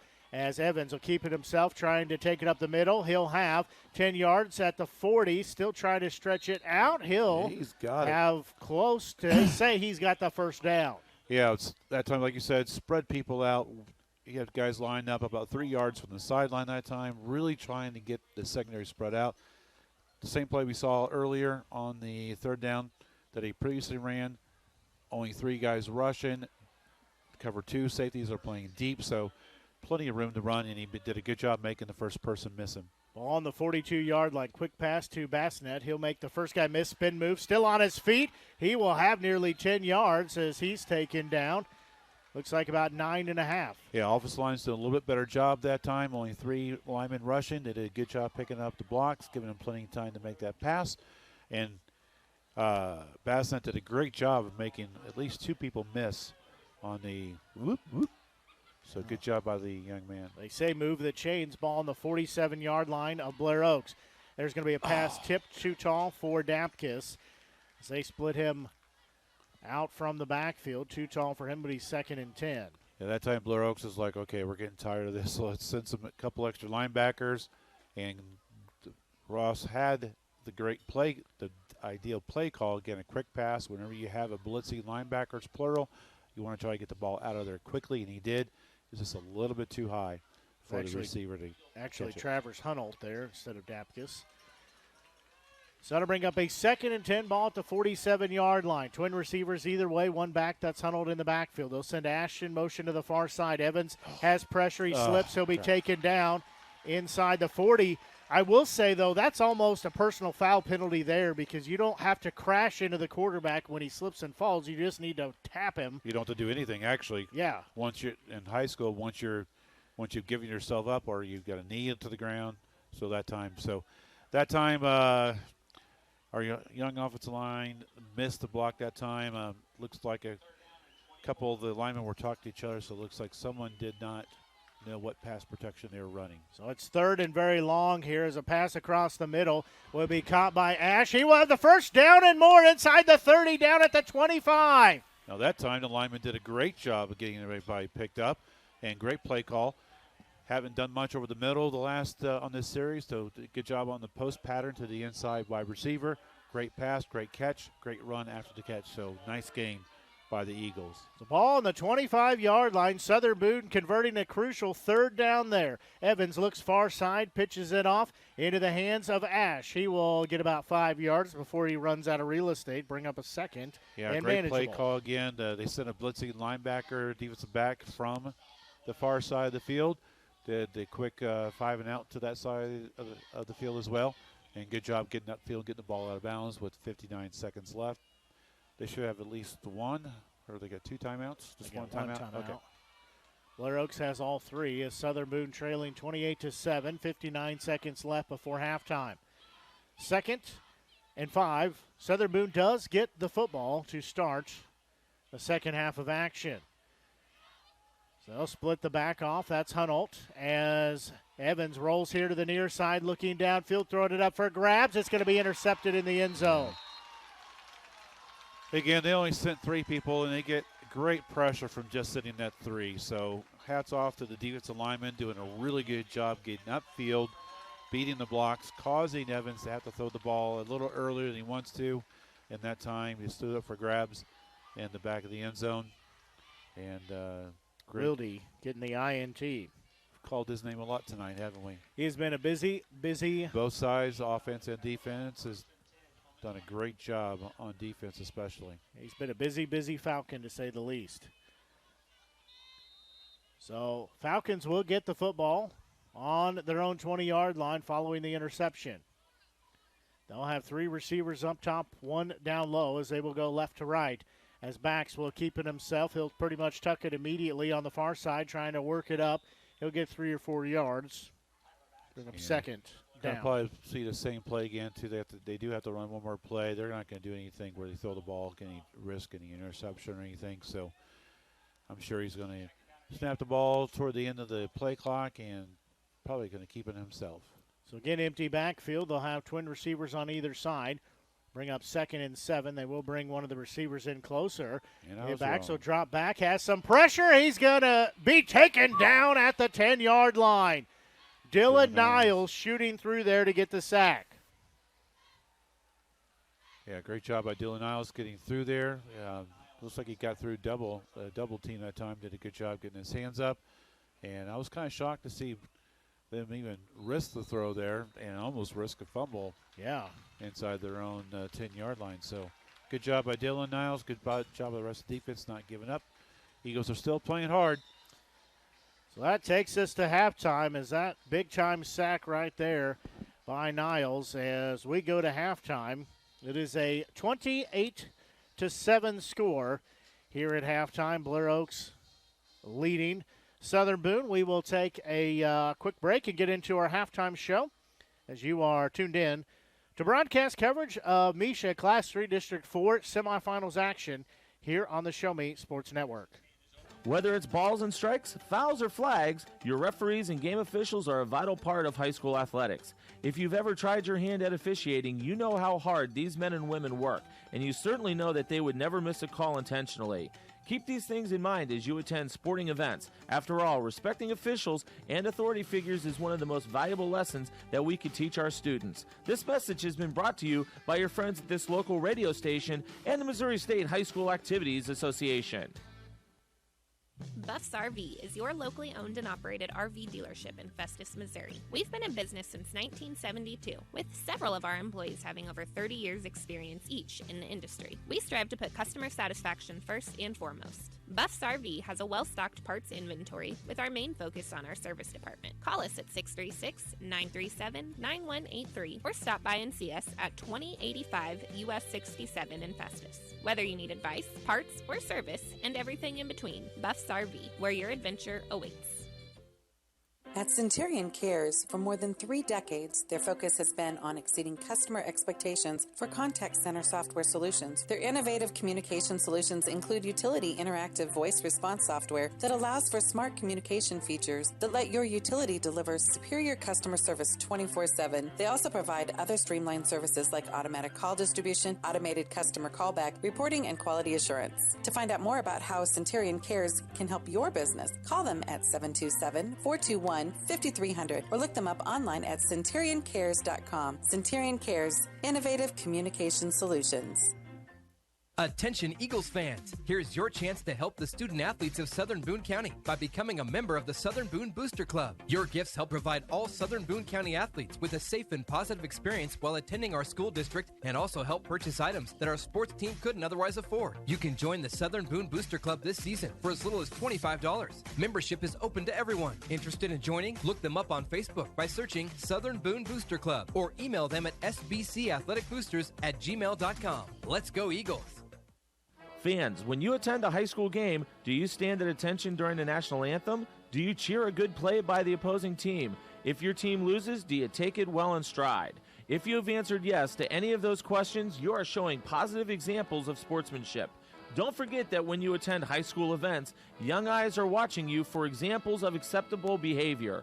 By making a conscientious effort, you'll be helping our students grow into better citizens. This message has been brought to you by your friends at the Missouri State High School Activities Association and this local radio station. There's no better way to celebrate a special event or show someone just how important they are to you than gifting them something handcrafted from Country with a Heart. Handmade in mid-Missouri, Country with a Heart specializes in hand-built woodworking projects for every occasion. Their design collection includes children's furniture, doll furniture, household items, holiday decor, outdoor decorations, custom projects, and everything in between. To view their full inventory of projects, visit countrywithaheart.com and find them on Facebook by joining the Country with a Heart group page. The following public service announcement is brought to you by the Eddie Gaedel Society, Jefferson City Chapter 10, doing little things to make a big difference. Want to make a big difference in your community? Be kind to others, drive safely, and put litter in its proper place. Join us in celebrating Eddie Gaedel's historic Major League appearance as a member of the St. Louis Browns by doing something nice for someone today. Take a walk, Eddie! Since 2018, Han Custom Laser Engraving LLC has been specializing in all things custom, using large format, high-powered lasers. With some of the most advanced technologies on the market, anything can become a canvas. The state-of-the-art system makes quick work of custom engraving on cups, glass, tile, wood, acrylic, metal, headstones with endless possibilities. They also offer custom one-of-a-kind signs that are sure to make your design stand out. Find them on Facebook at Han Custom Laser Engraving or call 573-489-8732 to find out more. Han Custom Laser Engraving LLC, a veteran-owned business. Role models are more important than ever in today's society. You can serve as a role model for others the next time you display good sportsmanship at a high school athletic event. Good sports are winners and are also vital to preserving our fine sports traditions. So the next time you attend a sporting event, remember to be a good sport and help rekindle the spirit of citizenship. This message has been brought to you by your friends at the Missouri State High School Activities Association and this local radio station. Last Sentinel Firearms is your federally licensed and registered Type 7 FFL manufacturer dealer in Missouri, providing quality products to all types of sports enthusiasts, law enforcement, and individuals across the nation. Orders are currently being fulfilled, offering custom-built pistols and rifles from the AR platform made right here in Missouri. Visit their website at lastsentinelfirearms.com or call them at 417-684-7202 to find out what they've got for you. Last Sentinel Firearms, you are your last line of defense.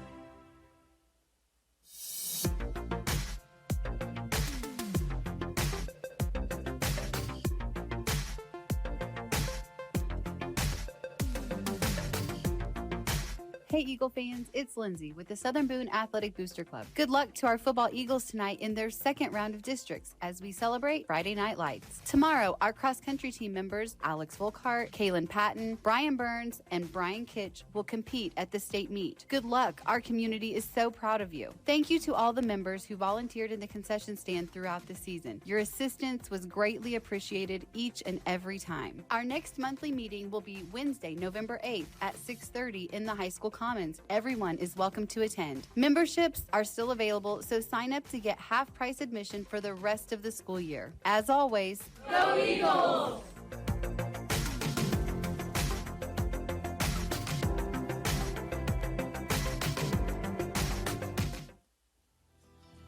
At Southern Boone School District, our educators do more than just teach.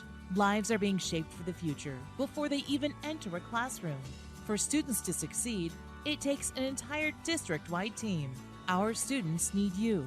Join Southern Boone School District's team today, now offering competitive salaries and benefits for all positions. Visit ashland.k12.mo.us and click on the Employment tab. Hi, I'm retired Army Sergeant Trent Dirks, and I want to tell you about an organization that saved and changed my life forever. Retrieving Freedom provides highly trained service dogs to veterans with disabilities and children with autism, absolutely free of charge, thanks to the generous donations and support from people just like you. Experts from Retrieving Freedom help throughout the entire process, from fostering programs through service dog placement. Retrieving Freedom gave me the skilled service dog Tracer, who has been my best friend in my lifeline. To find out more about how you can get involved, volunteer, foster, or to donate, visit their website, retrievingfreedom.org. Retrieving Freedom, changing lives through the training and placement of service dogs for veterans with disabilities and children with autism. Creating custom, handcrafted woodworking projects has never been easier. Become a member of Sawdust Studios and enjoy 24/7 access to a woodworker's paradise. Outfit with industry-leading professional-grade tools, Sawdust Studios offers endless woodworking possibilities. Don't have woodworking experience? No problem, as Sawdust Studios offers affordable classes from a community of woodworkers, experienced designers, and master craftsmen. Youth classes are also offered for those junior woodworkers. For more information, search Sawdust Studios on Facebook or find them online at sawdust247.com. Sawdust Studios, your community woodshop. The score of any athletic event is generally forgotten over time, but the actions of players, coaches, and spectators leave lasting impressions. The next time you attend a high school game, think of how history will remember you. Choose good sportsmanship and help rekindle the spirit of citizenship. Remember, the lessons you teach today will help develop better citizens in our communities for tomorrow. This message has been brought to you by your friends at the Missouri State High School Activities Association and this local radio station. We are entrepreneurs, doctors, vets, and storytellers. We're business leaders, educators, and performers. We are scientists, nurses, and trendsetters. We break the mold and get it done. We are visionary, world-changing magic makers. We are Stevens College. Be yourself. Be good at it. For more information, visit stevens.edu. In today's world, injury prevention is at the top of everyone's list. However, heat-related occurrences get routinely overlooked. Zealous WBGT puts that front and center. By using cutting-edge formulas and technology, Zealous WBGT streamlines and simplifies obtaining and documenting wet bulb globe temperature readings. With a simple touch of a button, you can check WBGT anywhere in the world, receiving alerts when the WBGT goes over the threshold you select. Join the stress-free way to protect student-athletes, employees, and overall operations from extreme heat by downloading the free Zealous WBGT app today. Save time, save money, save lives with Zealous WBGT. Hello, Blake Gazaway here with the Show Me Sports Network. I've had the opportunity to have some amazing calls, including overtime touchdowns, walk-off home runs, and buzzer-beating baskets. But I've answered another call. That's to serve my community as a volunteer firefighter. Stop and think what would happen if your home or property caught fire and no one was there to put it out. Every day, volunteer firefighters not only save lives and property, but also respond to other emergencies. Nearly 2/3 of our nation's fire departments are manned by volunteer firefighters. And because of this, we simply need more volunteers to step up and answer the call. Stop by or contact your local fire department and see how you can become a volunteer firefighter today. I answered the call to serve my community. Will you?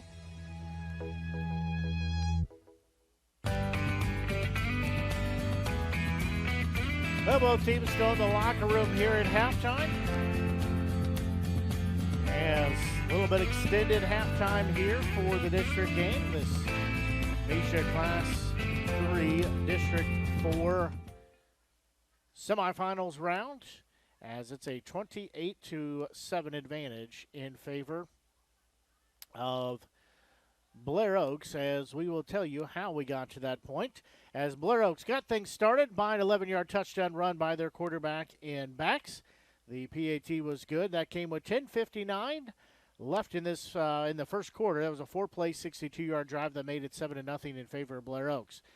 Then Blair Oaks would score again on a 45-yard touchdown run by their workhorse and their starting quarterback in backs. PAT was good. That was a 4-play, 53-yard drive. Came with 3:13 left to go in the first quarter. That was a 14-0 score in favor of Blair Oaks. They would punch it in another time in that first quarter on a 16-yard touchdown run by backs. PAT good. That was a 5-play, 58-yard drive. That came with 33 seconds left in the first quarter. That made it a 21-0 score in favor of Blair Oaks. That would end the first quarter play by that score. Then Southern Boone would get on the board on a 1-yard touchdown run by Evans. PAT by Tally was good.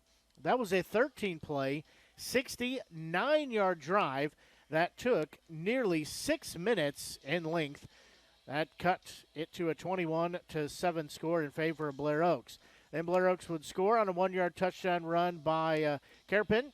The PAT was good. That was a 4-play, 52-yard drive. That came with 4:28 left to go in the first half. That made it a 28-7 score. And that score would remain true here at halftime. Again, Southern Boone leading 28-7 here as winner moves on to the district championship game next week here at Blair Oaks. The loser starts preparing for winter athletics, and their season comes to an end as Southern Boone again on the downhill side of this 28-7 score. Not as many games as we usually see across our Friday nights, but there is at least one other game that has some bearing on what's going to happen in this district. Well, we got a few scores here coming up. Moberly, Centralia, the other side. Moberly 13, Centralia 12. So close matchup right there. As I think we would probably expect that. Capital City playing against Camden. Camden's going to be in the conference now. The Ozark Conference is kind of disbanding, and most of those are going off to play with Joplin and Webb City, and I think you can understand why you wouldn't want to be in the same conference as Webb City and Joplin for many reasons. So Capital City was up 24-6. Camden's come back. They're down 24-19. Versailles has given Tolton. Tolton's undefeated so far in the season, 9-0. Tolton's up 29-20. So Versailles is playing Tolton pretty close. Jeff City Jays are all over the Marshall Owls, 42-0. Rockbridge is beating Francis Howell 35-7. Warsaw is over South Callaway 18-8. Booneville beating Odessa right now 12-7. Wow. So Booneville's kind of had a little late season resurgence here, doing a good job there. Elias is beating Washington 28-7. Eldon getting manhandled by Ava 42-0. So Ava all over Eldon right now. California has also been playing some pretty good ball this year. I think they only have 2 losses. One of those losses, of course, to our Southern Boone Eagles on kind of overtime? It was overtime, yeah. Yep. California is beating Oak Grove 22-19. I don't have a score. Let me look up St. Vincent and Russellville. Russellville is playing in their first ever this late in the season, but again, they have not played for very long so far. Yeah, I don't have a score on that one anyway. Definitely some surprises. Nothing too earth-shattering, but a few maybe surprises. Most of those, though, probably. Got some good close games there. Which is what you'd want, what you'd expect. I think Tolton Versailles is what I'm kind of watching because, hats off to Tolton. 9-0, you play the games that you have in front of you. Whatever schedule you play those. That's what you do. And there's been some thoughts in the area that Tolton hasn't played a very tough schedule, but they did play Quincy Notre Dame as well, like Eagles did, and that was all the way to the end of the close back and forth game. So that's a bigger school for Tolton to play as well too. So interested to see how that goes. Tolton's having some great success with their coach Agnew. Speaking of coaches, Hickman's coach, Cedric Alvis, has resigned for his post as head coach. He did not win a game this year. It's a tough skid. And, Hickman, heard a radio show, the Tom Bradley show, was talking about Hickman, how Hickman used to be the pride and joy of Columbia. Good tradition there, good history there, and things that have not worked out in Hickman for probably about 20 years now. They had some success when Coach Nesbitt was there before he went on to Truman State. So since then, they've had quite a few coaches that give it a try, but has not worked out. And so thanks to Coach Alvis for giving his go and his try. It's been a tough job, especially since they split up most of the Hickman and went to battle. And there's a lot of people think to how those lines were drawn. That's been really, really impactful to Hickman's ability to succeed on the field. So very interesting to see what Hickman does, who decides to give that a chance. Anyway, so Rockbridge is still playing. Jeff City still looks good as well too. So we still got quite a few teams in the area that are still playing. Yeah, you don't always see that, but that's one thing about the Central Missouri area is it does produce some pretty solid athletic teams across the board. I know a couple years ago for baseball, 3 of the state champions were within miles of each other. You could almost throw a baseball from one to the next. And there was a lot of softball teams that were playing in the Final Four recently, including Blair Oaks, and I think was it Lynn or Fatima? One of the Fatima that won Fatima won 2 years in a row. So if you're a fan of volleyball, the green team won their state championship today, I understand, as well too. So Blair Oaks. That's what we've heard. Yeah, Blair Oaks won. So hats off to Blair Oaks. They have a great school district. They have great facilities. Now they do have the benefit of, I remember talking to their previous superintendent. We won't mention his name because that did not end well for him. But I remember talking to him a long time ago. The number he told me was only like 2/3 of the kids that are elementary school age go to the Blair Oaks School District because the rest go to the Catholic schools. So here in town, you have Stanislaus that a lot of them go to, and of course all the other schools in the area. So it's a strange how that works. Now the high school, a lot of them do go to Elias, of course. So they get a lot of tax base that they don't necessarily have to spend on all the students in here, like you see at a lot of places like Southern Boone and Columbia as well. Tolton's pretty small, as is the Columbia Independent School, which if you've driven by their campus, they got a pretty sizable expansion they're doing there as well. So hats off to them for their growth and their success as they progress in their enrollment and what they offer. So, but yeah, certainly Blair Oaks, School of the Osage is another good example of where you get a really good tax base, allows you to have a lot of nice things, as you say, without having to educate and pay for those expenses. School of the Osage certainly has, before that, I was talking to somebody and, they've had an artificial turf for like 25 years, if not 30 years. So they've always had nice things down there. So, but yeah, and hey, that's a great thing. I know my wife and I, we looked long and hard at Wardsville before we located to Ashland. It's a great area. Yeah, we want to give a shout out to tomorrow for Southern Boone. They've got a couple of 4 athletes participating in the state cross-country meet. So it's not going to be the coldest meet ever, but it's going to be a little chilly, but we want to wish them good luck in their participation tomorrow. And if I understand, with the younger brother of Connor is doing pretty good. Yep. Still younger, and I know, I forget her name, returning senior. I think she did very well. Maybe won last year as well. It was on our update. I can't think of the who name, they were. but I feel bad for not. She's been a hell of an athlete at Southern Boone as well, too. So it's not all just the men. The women have done very well. And very fortunate that we have such an outstanding if you have not visited, seen the cross-country field match location here in Columbia off of Grindstone, It is one of the best in the country. They not only host the state high school, but they host a lot of college events as well, including SEC cross country. So it's a wonderful facility that the Columbia Parks and Recs have built there that really brings a lot of people to the Mid-Missouri area. Alex Volkart. That's it. Thank you so much. Alexandra, I believe, her official long name. I think she won last year, if I recall.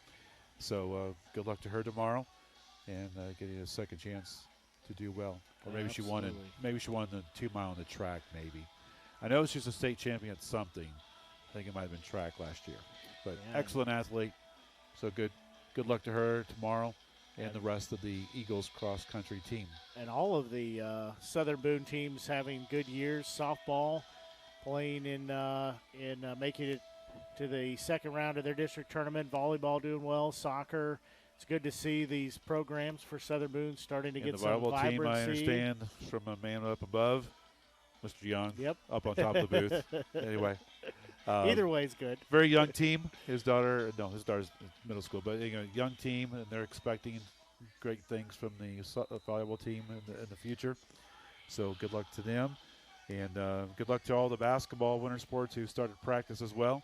Yep. Wrestling. Hopefully, you see your teammates on the football team a little bit longer until you see them. Hopefully, you don't see them into this week. So, but anyway, all right. Second half. So Southern Boone gets the ball first, as you said. So definitely it's going to be a good time to see what kind of changes the coaching staff made, and hopefully they can kind of find that extra step, and they can get a touchdown this opening series. That will certainly, obviously, easiest thing to say would be, would really help them keep their heads in the game and give it a good try in the second half. But normally, as we see year in, year out, week in, week out, Blair Oaks has this uncanny ability just to turn things on in the second half, and they've played a lot of teams in the past, good teams, all sorts of teams where they just run you tired and just dominate you in the second half and just run right past you.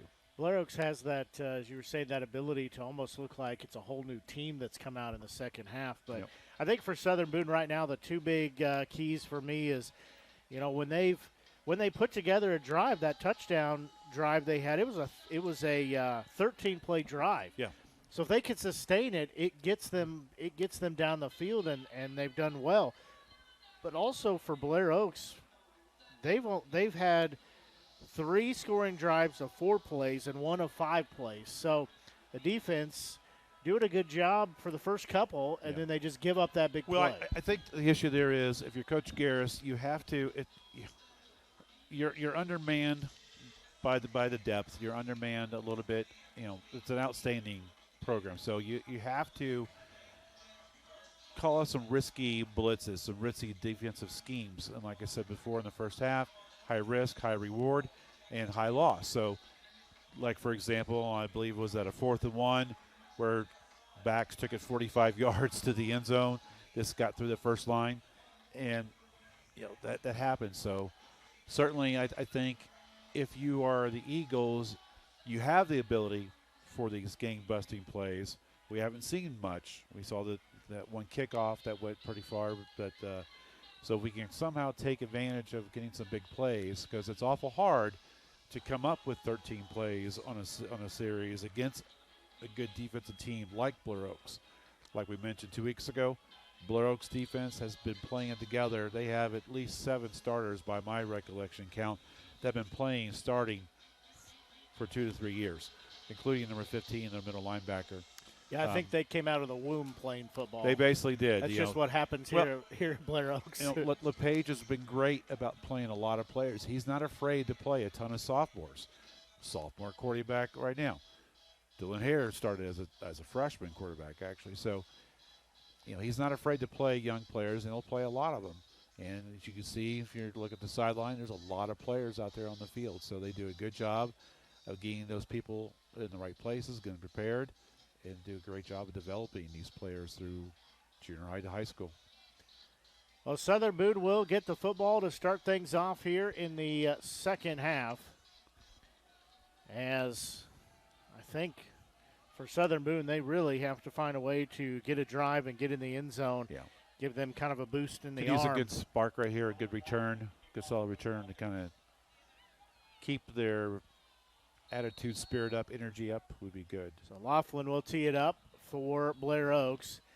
As a high end over end kick will be taken on the far side. That will be Dapkus as he will work on the sidelines, cuts inside, now back outside as he is down around the 35 or so. Yeah, Looked like him and Morris switched it up a bit. Eagles coaches decided to switch them up, and for some reason the Falcons did not catch that. But good job good decision that time. Pretty good return. Hopefully it gives a little bit of spark to the Eagles. I'm going to be interested to see what kind of defense the Falcons run. Are they going to be playing deep and giving them the space to throw the short passes, or are they going to play shallow? Now they're playing shallow right now. We'll bring up 1st and 10. Ball on the 34-yard line is where Southern Boone will start this drive. They'll be going left to right on your Show Me Sports Network Media Center or app, or if you're watching on Misha TV. They'll fake the handoff, keeping it far side is Evans. He will have 3 or 4 yards. Defense definitely bit a little bit on that. Yeah, just a fake handoff to Dapkus up the middle. Quarterback keeping it, running to the far side of the field. Does a good job of getting good 4 yards. So that time, 3-man line, no blitzing linebackers. Secondary is playing pretty shallow. So again, they're guarding more of the shorter game than the deep game. Rackers comes in from his quarterback position to make that tackle. Southern Boone empty backfield now on this 2nd, and we'll say 6. Evans near side looking, pass complete to Dapkus across midfield. He has still got the wheels going. Makes 3 or 4 guys miss at the 30, down inside the 25 before he's shoved out. At the last second that time, the Falcons did drop back 4 of their defensive back about 10 yards deep, allowing for that short pass. We've seen a lot of those tonight, and as we've seen all year, if you give Dapkus the ball in the open field, he'll do a great job of making the first person miss. They will give it to him, trying to work here on the near side. He will be tripped up for no gain on the play. Yeah, tried to get Dapkus to the outside that time, but number 23, Doug Blaha. Yep, Blaha. The linebacker, 6'1", 185, did a great job of getting rid of his wide receiver block and making the tackle for no gain. So I'll bring up a 2nd and 10. Again, ball on the 25-yard line of Blair Oaks. Southern Boone trails 28-7. Evans in shotgun, has a whole lot of receivers here on this side. He does have Dapkus to his left now. Dapkus will rearrange to the right hip pocket of Evans. He'll get the snap. He'll look downfield. He'll check down. Pass will be caught near the sidelines. I hear the crowd groan, so it must have been called a catch. 4-man line that time for the Falcons. They've been running 3 most of the night. Lyman did a good job getting the lineman blocked. Evans had to kind of pump fake, wait for a second for his wide receiver to come open, and did a good job of getting a nice 5-yard gain on 2nd down. So this will bring up 3rd and 5 for Southern Boone. Again, they will break the huddle here, have twin receivers on either side of the play. Evans will split off Dapkus to the far side. He'll pitch it off to him quickly as he will make the corner. Still on his feet at the 10, at the 5. He'll be in there for the touchdown as he takes it from 20 yards out, shedding 2 tacklers along the way, and gets in there for the 20-yard touchdown pass. That time basically spread everybody out. You have Dapkus single back, a linebacker single back, and it was just let's throw the ball to the far side of the field and see if the Blair Oaks linebacker can actually beat the Dapkus to the spot, and he didn't. Dapkus ran right through his arms, did a good job getting to the sideline for the touchdown. So Dapkus gets credit for the 20-yard touchdown reception as Ty Talley will come on to try. The PAT snap is down. Kick is up. Lots of bodies flying through the air. They say kick is good. So Southern Boone comes out here, takes their opening drive of this 2nd half down the field. It makes it a 28-14 score. Now they're down 2 instead of 3 scores. Yeah, great energy that time by the Eagles on offense. Good job by Coach Ross doing some play calls. Falcons were most of that series did not play their defensive backfield very deep.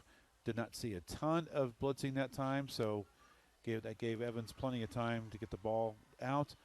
pretty much every pass, though, was a quick pass, though, so they weren't trying to get anything crazy downfield like we have seen most of the year. So it'll be interesting to see if Coach Ross calls more down the field later on, if he feels that's what the Falcons are going to give him. That's what you got to do, is open it up a little bit any way you can. So Southern Boone able to take their opening drive down the field and score, as Dapkus showing again why he is such a lethal player out there on offense, on defense, and on special teams, all three phases of the game. So Tally will have it teed up here for Southern Boone as they trail by a 14-point margin at 28-14. There's going to be a side-winding kick. Will be taken at about the 25 by the return man. He'll take it up the middle, working here on the near side. Good job to come in and close the gap. As coming in there, that was Bassnett. Yeah, great job by Bassnett that time. As you That heard, would have I been was 6. gasping. I thought for sure he was gone. That's a straight pop-up kick in the air, pretty high. Gave the running back or the return man plenty of time to get his feet and catch the ball on the run. And good field position for the Falcons to start their first series of the second half. So Falcons going right to left. On your broadcast, they'll send Lackman in the backfield. He will get the hand up straight up the middle and more, as he will pick up about 12, 13 yards. He is just so quick to get to that second wave. Yeah, nothing fancy. It's a quick dive that time, right up the middle. Great job by the offensive line. Center 2 guards did a good job. As we've seen most of the year, Blair Oaks doesn't do a lot of pulling of their linemen. So ball will be on the 41-yard line of Southern Boone. Backs will keep it up. Seth, he'll be taken down as he is going to take a loss on the play. Tried to keep it as Mr. Young was there to throw him for a big-time loss right there. Now, that time they did try to pull their left guard to the right, and Aiden Young kind of sniffed it and came right up where the left guard was set up and got right onto the quarterback. So good job by Aiden Young. 2nd and 15 now. Ball on the 46-yard line. Quick pass here to the near side to Wilde. He makes one man miss, spun around. He'll be down near the 30. Looks like he got close to 15 on the play, as Wilde able to be just shy. Was seen where they officially mark it just side. Now it's that 3rd down. Yeah, quick pass that time by the Falcons. A good job getting to Wilde, who has been playing an excellent game tonight. Did a good job of getting the first person to miss him, getting upfield, and was just short. So ball on the 31.5-yard line. Ball's going to be on the turf as Southern Boone trying to recover it, as it was 3rd and short. Yes. They do. So mistake there for Blair Oaks, as Bax coughs it up. Couldn't get a clean handle on it as he was trying to get it off to his running back, and Southern Boone able to get down. Morris also in there was Evan Sconce-Martin. Don't know which one got it, but they got off the bottom of the pile. It looked like to me on that play they were trying to do a direct snap to the man in motion. That's what it looked like it was to me, because they both were right there. He was looking like he was going for the ball, and for some reason the quarterback stepped up as well too. So not sure if that was a miscommunication on the play call, but certainly there was some sort of mental error there, and this is a great time for the Eagles to capitalize on that mistake. Southern Boone trailing by 2 scores. They'll send Morris in motion to the far side. They will hit Dapkus in the middle of the field. He'll take the long way to the far side, has blockers. He'll pick up 11 or 12 yards as he moves the chains again. His football IQ is just so high as he sees those lines and knows where he needs to get. That time they had Morris in motion, going on a deep motion flare to the far side of the field, trying to draw their linebackers' defense to that. Everyone knows Morris is a dangerous receiver. Used him as a decoy, hit Dapkus over the middle on kind of a delayed screen, and he broke it out to the far side, to the sidelines, and he picked up Morris, who did a good job getting a blocker out of the last second to get enough for the first down. So as you said, he does a great job of setting up his teammates to succeed as blockers. So that'll bring up a new set of downs here. As Southern Boone, quick pass to the near side. That is going to be to Morris. Stutter step across midfield. He's going to pick up 8-9 yards when it's all said and done. Bring up 2nd and short. Yeah, Morris turned that time, kind of more of a quick snap. Looks like they're going to be going fast as well. Morris has been a little bit quiet today. Did a good job on that quick 5-and-out pass, did a good job cutting back the middle, and Basnet did a good job of picking up a block for him to get the nice 9-yard gain. So this will bring up a 2nd and 1 here for Southern Boone. Ball on the 44-yard line of Blair Oaks. And they'll spread out. Empty backfield is off 3 receivers, top of the play. 2 down low is Evans, empty in the backfield. He will keep it himself. He'll have the first down, angling to the far side. He'll be taken down about the 41 or 40-yard line. Looked like that was probably a quarterback keeper all the way as he had the It might have been, but delay. I think what we're seeing is we're seeing number 15 from his middle linebacker spot, Kerperin. He comes up like he's going to blitz, then at the last second he bails back, but he bails back really deep. Normally a linebacker is about 5 yards deep. He dropped back a good 12, 15 yards that time, so gave a big, huge opening in the middle of the field. And earlier, Evans did a good job of getting up the middle enough for the first down. So I think that was a called pass play that he saw that green space and decided, I'm going to run it. In another empty backfield, pressure is going to come for Evans. He will throw it out of bounds as he had to get rid of it in a hurry as he had 2 defenders, one on either side. Yeah, 3-man pass rush. Again, we've seen tonight the Falcons do a great job of getting a lot of pass rush out of just 3 people, and Evans did a good job of throwing the ball away. I think they're kind of looking to see where everybody was at. Well, they're going to throw the flag or say he didn't. Did he not get it to the line of scrimmage? Let's hear what it says. He got it past the line of scrimmage. So I will say intentional grounding. Yeah, I mean, he definitely was getting rid of the ball or, okay, lost the down ball where his spot is. Okay, well, yeah, there was nobody near the ball. But, yeah, again, offensive linemen's got to dig deep. They got to talk to each other, make sure they know who's blocking who. 5 guys have to pick up the blocks on 3 defensive linemen rushing the ball. So they keep walking back here. Now the ball is on the other side of the 40. Wow. Southern Boone's 40. So it's 2nd and 31. At least that's what the scoreboard says. I don't feel like I'm not going to arguing count that. about it. So I'll just say it's Looks 2nd and 31. Yeah. Close enough. All right, but, you know, in theory, you got 3 downs to pick up the 31. So, and like you've always said, you like having more room space. to work with. Hey, look what happened. We were on the 5. We couldn't punch it in. But yeah, 5's too close. We've been able to punch it in. All right, in. now they're trying to they're moving the ball it again. back the other way. We just had the mileage figured out. We just had the mileage figured out. Now we got to go back. Yeah. So second a long way. 26. So ball. All right. So on the 43-yard line of Southern Boone, they have to get to the 31 of Blair Oaks to get a new set of downs. So they'll split Dapkus out on the far side. Evans has pressure. That pass tipped at the line of scrimmage as the defenders stepped up like they were going to blitz and just stopped. Yeah, they read the screen, and you know they're well coached. They know that second along, there's a good chance you're going to see a screen, and that's what Coach Ross called for the Eagles that time, trying to get the ball off, I think, to Morris on the near side of the field.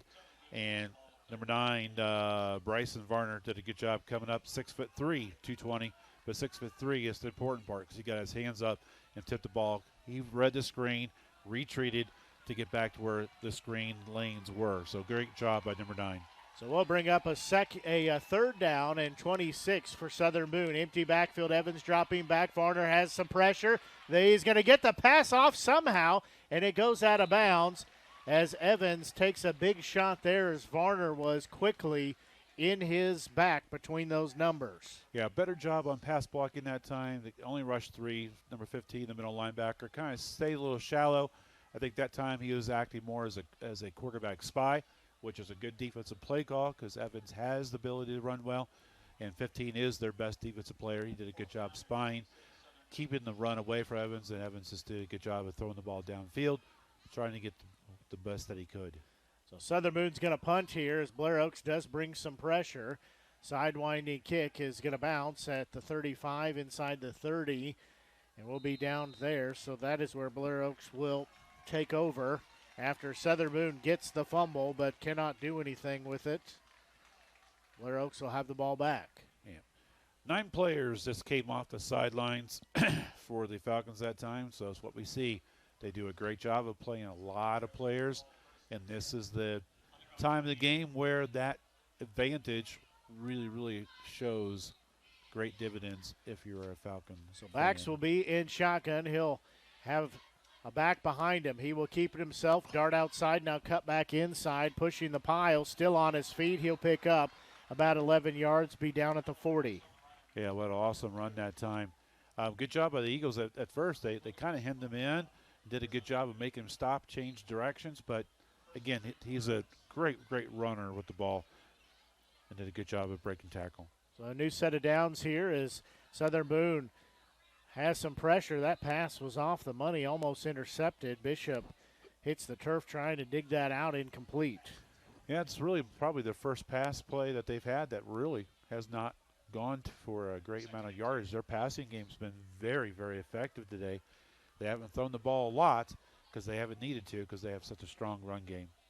So this will bring up a 2nd and 10, 6:43 left to go in this third quarter as they will give the handoff on the end around. That is Lackett. So he will be down at the 45. He'll pick up about 6 yards. Lackman, rather. Yep. Yeah, number 15. Brock Gamble did a good job of his defensive end position, linebacker position, getting upfield. Almost had the running back for a tackle for loss, but Falcons did a good job of breaking that arm tackle. So 3rd and 5 here as Bax will clap those hands, quickly look near side on a little out pattern for Wilde. He'll have the first down as he picks up double digits on the play. Yeah, very efficient passing game so far. Quick pass, trying to slow down the Eagles on defense. They are being a little bit more aggressive on the play calls, sending some 4th and 5th people, getting upfield. That time well executed by the Falcons. 1st and 10 on the 43-yard line, empty backfield. Now they'll send Luckett in motion as keeping it is Bax, making guys miss, still on his feet. He's tripped up down near the 25 as he picks up good yardage there. It'll move the chains. Yeah, he just does a great job of reading the defensive end. He saw the end was going more to the running back, and he held the ball himself and did a great job of getting a nice big gain.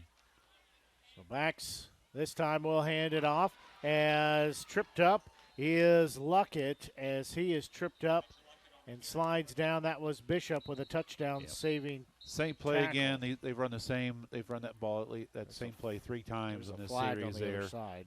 And I don't think they were set. Anyway, again, they're trying to snap the ball quickly, and when you do that, sometimes you catch your own guys not being set. I think that's what they're going to call here. So they are having a discussion here. Southern Boone again trails 28-14, 5:51 left to go here in the third quarter. Picking it now up. They wave the flag off, so. All right. You say there's no penalty for too many in the backfield? I think that's what he said. That's what they were going to call, and they decided there was no penalty afterwards on that. So we'll bring up a 1st and 10 ball at the 15-yard line. Lackman will get the handoff straight up the middle. He'll have somebody on the ankle. He'll be taken down. He'll gain 5 yards. Yeah, good job by Aiden Young to catch a foot as he was going by to keep that to a minimal gain. Nothing fancy, straight up power run right up the middle. Again, great job by their interior offensive line. So Bax will be in shotgun. They'll send somebody in motion from the far side. He will take it up the middle, spin move. Second spin move, he's in there for the touchdown of 10 yards. Yeah. Same play we've seen most of the series. So it's an option pass. He reads the defensive end, see if the ends comes up, and to take the running back, he keeps himself. Does a great job of getting the spin as soon as he gets hit. Again, fantastic runner with the ball for such a young player.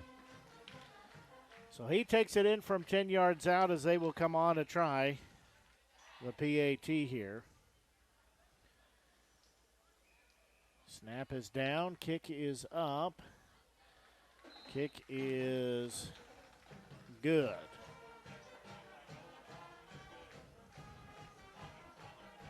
So Bax caps off the drive with a 10-yard touchdown run. That was a 7-play, 72-yard drive. That comes with 5:15 left to go in this third quarter. unfortunately, that is just what you cannot allow Blair Oaks to do. Yeah, the quarterback does a great job of reading. The defensive end knows exactly when to keep the ball, when to hand it off. Every decision he made in that play was run about 4 times in that series, and just did a great job of knowing when to hand the ball off and when to keep it himself. And as you see, when he does run the ball, when he calls his own number, he's a fantastic runner. Does a good job hitting the hole, good job spinning. Basically, he's a running back there at quarterback. So Southern Boone trails 35-14. 5:14 left to go here in this third quarter. Winner moves on to the district championship. Loser season comes to an end. Blair Oaks will have it teed up as high shorter kick will take a bounce at about the 15. Morris will field it on the run as he will work the far side. He'll be met by the Falcons across the 25. You know, outside of that one big return to start the game or after their first score, Blair Oaks have done a really good job of covering the kickoffs. Again, it's one of those things you expect to see from a quality program like Blair Oaks. You play defense well, you play offense well, you do special teams well. So Southern Boone will have the football on their own. Somebody hurt. 29-yard line. Yeah, there is an Eagle player laying down on their back, so training staff will come out to attend to that young man. We'll step aside here and be back in just a minute as you're tuned in to Misha Class 3 District 4 semifinals action here on the Show Me Sports Network. Tonight's game is not only a competitive contest between these two schools, but it's also an educational experience for the students involved. Because high school activities are about learning life values, your friends at this local radio station and the Missouri State High School Activities Association remind everyone to do their part in keeping our hometown sports a positive experience for everyone. When you attend your next game, do your part to help rekindle the spirit of citizenship by showing good sportsmanship. You'll be teaching a positive lesson, and you'll be preserving a proud tradition in the state of Missouri. So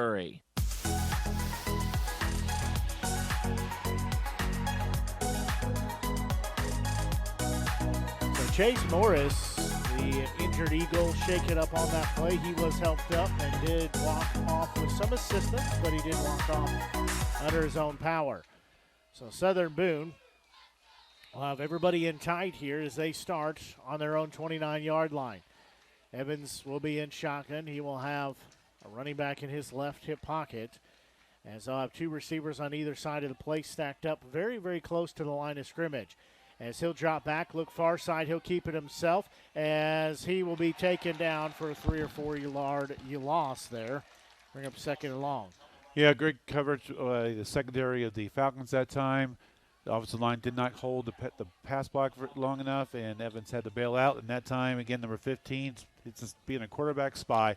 He's going about 5-6 yards deep on the snap, and he's just going wherever Evans goes. And that times he did a great angle, great job, and for the tackle for a loss. So to bring up a 2nd and 12 here for Southern Boone, as they will send a man in motion. Evans rolling here the near side. He'll stop, turn around, pirouette, throw back to Dapkus. He'll lose about 8 yards. It'll bring up 3rd and very long at the 20-yard line. Yeah, called screen play that time. They tried to get some motion, put a motion to the right side of the field to kind of get the defense sucked to that side and then kind of do a little slip a screen pass to the opposite side. And number 5, Jace Rackers, just read that play very, very well. So good coaching, good job watching film, did a good job in reading the play that was developing in front of him. So we'll bring up a 3rd and 17 for Southern Boone. Empty backfield, trips here down low, 1 or 2 receivers up top rather. And going left to right as you listen to our broadcast here. Evans in shotgun. He will not get the snap before half the receivers are about 5 yards downfield.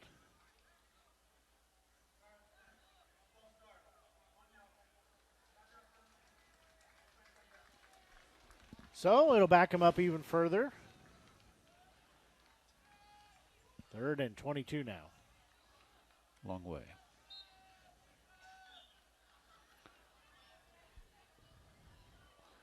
So that last play, they had everyone spread out. empty backfield. That's been a time when Evans has run the ball up the middle in the past, but with number 15 middle linebacker there, I'm not sure it's going to be available. Evans is going to step up in the pocket. He's looking downfield. He overthrew his intended target on the far side, so we'll bring up a 4th down. We'll cover double coverage that time on the wide receiver. Looks like number 11, Wildy, was back. Again, he's played a fantastic game tonight. He was there. No, that was going to be very difficult to complete that pass. That was Chase Morris streaking downfield, so good to see Chase get to come back out here after he was helped off on that kick return. So Southern Boone will have to punt it here. It's 4th and 22. Short, high punt, as that will take a bounce at the 28. It does take a Southern Boone bounce, but it will be down at about the 34-yard line. Yeah, they were going for punt block that time, and you don't blame them. Get a punt block there, that would pretty much just end the game there. So good job by Falcons getting the pressure on the punter. Punter felt it. Did a little quick on the kick, and that caused the ball to be nice and high and not very far downfield. So Falcons will take over on the 34-yard line of Southern Boone. As backs will be in shotgun, empty backfield. 2 receivers up top, 3 down low. Now they will send one of them in the back, as that will be Lackman. He will be still on his feet across the 15, down near the 14. Huge play right there of 20 yards. Straight dive up the middle that time. Blair senses that the Eagles are getting a little bit tired, maybe a little down on themselves, so they're playing fast right now. So ball on the 14-yard line as backs will clap the hands. And they had a lineman jump, I believe. Yep. So that will be the call. Just the 4th penalty that's been accepted on Blair Oaks. 6 have been accepted on Southern Boone. Yeah, your good quality programs, they usually don't get a lot of penalties, and yeah. So Luckett will be standing in the backfield behind backs, who will be in shotgun. It'll be about 2 yards between them. So have 2 receivers here on the near side, 2 up top as well. Backs and claps those hands. Now he gets the snap. He will keep it himself, as he will have maybe 3 of those yards back. Yeah, good job reading the play. Hunter Ulrich was there on the tackle, as well as, I believe, well, not sure who the other player was. Good job on the defense that time. They were right there. Read the ball really well. So good job by Hunter, the junior. So we'll bring up a 2nd and 12. So they say he gained 3 yards, as backs will look over once again. He'll have 2 receivers on the near side, 2 on the far side, actually 3 with a wing up there, as he'll be in shotgun formation. He'll send a man in motion here to the near side. They will hand it off to him, as the ball carrier is Luckett. He picks up good yardage there. He'll be down about the 6, so picks up, 8 yards? Yeah, it's been their basic bread and butter play all night tonight. Got a running back or wide receiver, running back in motion, and the quarterback decides whether or not to keep the ball or hand the ball off to him. Good job getting to the outside. Eagles did not have a linebacker out to meet him in the flat. So Southern Boone burns a timeout here with 1:26 left to go in the 3rd quarter. We'll take a quick break, and we'll be right back as you are tuned in to broadcast coverage of MSHSAA Class 3 District 4 semifinals action here on the Show Me Sports Network. We need you. We need you. We need you. We need you, now more than ever. The Southern Boone School District is hiring part-time bus drivers for round athletics and activities with no experience necessary. Our drivers enjoy flexible work hours, paid on-site CDL training, and paid time off, all while helping our community. The position offers competitive pay. Go visit sbschools.us/employment. We need you.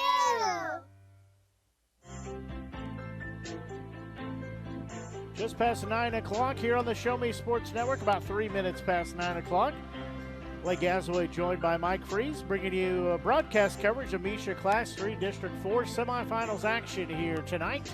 Winner moves on to the district championship. The loser season comes to an end, as I'm bringing you coverage here tonight on the Show Me Sports Network. Don't forget, you can find us on social media. We are on Facebook as well as Twitter. Just simply search for the Show Me Sports Network, or on Twitter, or I guess I should say X now, as They will take it up the middle. Pile still being pushed as they will say touchdown. Great job of the offensive line that time. They made a big hole. Quarterback under center. Flag, I think, for some excessive celebration. Little chippiness possibly. But, yeah, great job of the offensive line that time, just making a big hole going right down the middle. And, by the way, I heard Elon Musk this past week actually referred to it as Twitter on a podcast. So you can still call it Twitter. Okay. That's fine. That's good because I can't remember to quit calling it Twitter.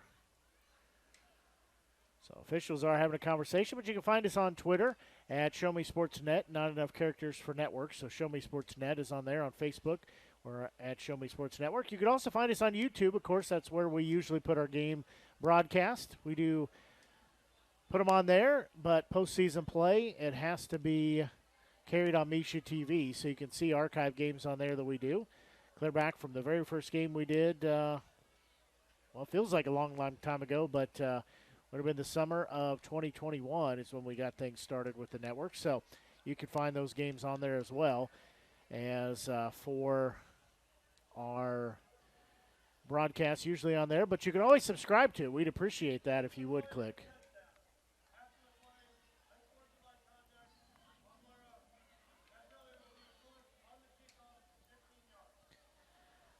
Unsportsmanlike conduct on Blair Oaks. Well, I noticed the last time we were here a couple weeks ago, there was a little bit of chippiness from the Blair Oaks that we normally don't see. So we'll see if LePage kind of, because my understanding that for every penalty and turnover they have, that big hill over there next to the locker room, they have to run that, or at least they used to. So it's going to be a blocked they got an offsides PAT, maybe, but it is going to be a flag on there. I've walked up that trying to, not intentionally, but walked up it. It's no fun. Yeah. At least I was told a couple years ago that's what they did for any penalties and turnovers. They would have to run that up and down. So that seems fair. Yeah. So now I guess we'll see them go for two here. Yeah, they don't blame him. It's only a short 1 yard to go. So they will go for two as backs will be up under center. It's half the distance to the goal here. As he will roll to the far side, he will give it to Luckett, who just waltzes into the end zone.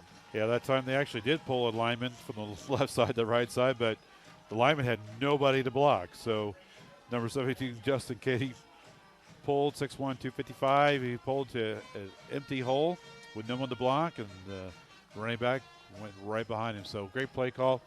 Great job by the offensive line, stealing the inside of the defensive formation. Yeah, he was basically just an onlooker at that point. Yeah. Coach, I pulled to the hole. There's no one there to block. We'll still find someone to block. Yeah. So that will make it a 43-14 score in favor of Blair Oaks with 1:19 left to go here in this third quarter.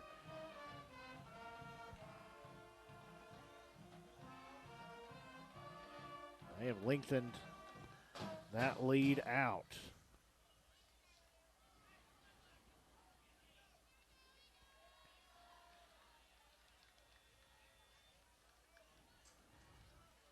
So we will back up the kick here. Yeah. Well, this should be returnable. It should be. So Laughlin will have it teed up here. So he will approach the ball. Still a heck of a kick as it'll drive Morris back inside the 15-yard line as he will work on the far side. He will be taken down across the 35. So return game still pretty good. Yeah, great special teams, great kickoff team there. Like you said, that's kick to the 15, so it's a 15-yard penalty. So if you do the math, that would have been a kick normally to the end zone. Great coverage by the kickoff team that time to keep everybody in their lane. So great execution by the team in green. So Southern Boone will take over at their own 37-yard line. Southern Boone trails 43-14. They'll come out with an empty backfield for Evans. He will roll here to the far side as he will get the pass off to Dapkus, who is nudged out of bounds at the 40. So he'll pick up, or I say maybe 41, so he'll pick up maybe 4 yards there. Nudged. Yeah, just kind of flood the near side of the field, roll the quarterback out to the right. You've seen some good penetration, pass rush by just that 3 down lineman. So that time, Coach Ross is trying to get Evans a little bit more time to make a throw. Had a running back that kind of stayed inside to help the right tackle get that defensive end blocked, and did a good job that time. 2nd and 6 as they'll try a little screen pass to Morris. That almost intercepted. Morris ran a little J hook there on the far side, and that pass double covered, almost picked off. Yeah, just a quick out that time, quick throw, quick pass, well covered in front and over the top by the Falcons, and like I said, that could have been a pick 6 going the other way. So we'll bring up a 3rd and 6 now. Again, empty backfield for Evans. 3 receivers up top, 2 down low. They'll look over to the sideline, see if they're going to audible out of it. Evans wipe the hands off. He'll get the snap. He'll start to tuck and run. Now he'll back up, has some pressure. He's going to throw to the far side. Pass is going to be knocked out of the hands of the receiver. Yeah, same thing we've seen most of the second half. Number 15 kind of plays a tad deeper linebacker, kind of shadowing Evans. As soon as he saw Evans tuck the ball up and run, he came streaming up, and that caused Evans to have to try to think of a different way to get the first down, and almost had a completion on the far sideline. Clock stopped, 53 seconds to go here in this 3rd quarter. Again, it's a 43-14 score in favor of Blair Oaks. Southern Boone has a 4th and 6 ball at the 41-yard line. So they'll break the huddle here. Dapkus will be in the backfield with Evans. They're going to go for it here on 4th down. They'll split Dapkus out far side. Evans dancing around, rolling here to the near side. He's going to revert back, throws it to Dapkus. He will almost make the grab. No flag, as it looked like he might have got held up in traffic there, but they say incomplete pass, Blair Oaks football. Yeah, that official was a lot closer to the play than I was, but, you might have been right. But, yeah, good job. Again, that 3-man pass rush gets a lot out of those 3 guys. So caused them to kind of dance around. Again, number 15, middle linebacker, Kepperman, just stayed back there. He just goes where the quarterback goes. And, again, he saw him step up, so he stepped up as well. And great effort there that almost gained the first down. So they will send Wilde in motion as he will get the handoff far side, trying to get the corner. He will hurdle the line of scrimmage, pick up a couple yards. Kind of surprised we're not seeing. Nope, never mind. Again, the bread and butter play, man in motion. Quarterback's either going to hand the ball off to him on a full sprint, or he keeps it. He reads the defensive end, outside linebacker to see what they're committing to. So it looks like Blair Oaks is content to maybe just run the time off. Is 6 on the clock, 10 on the play clock, so they don't have to run a play here before the end of the 3rd quarter. They are going to let it run down. So that will take us to the end of the 3rd quarter as the score, Blair Oaks 43, Southern Boone 14. We'll take a quick break and we'll be right back as you're tuned in to broadcast coverage of Class 3 District 4 semifinals action here on the Show Me Sports Network.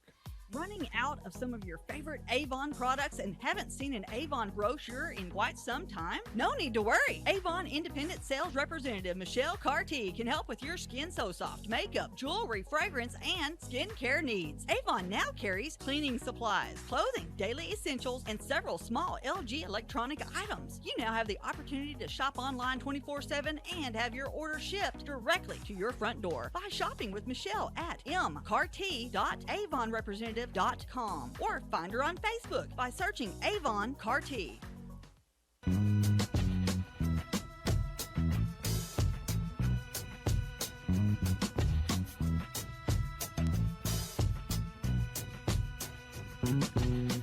Well, 12 minutes left on the clock for one of these 2 teams' season as Southern Boone trails 43-14.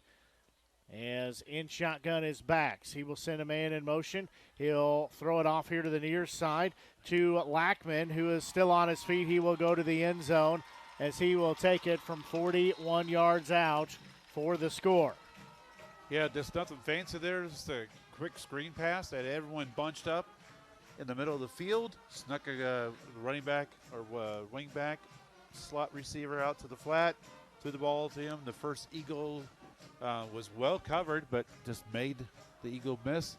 And he ran right down the sideline, got a nice, what I call a shadow block, where someone downfield just kind of stands there and gets in the way.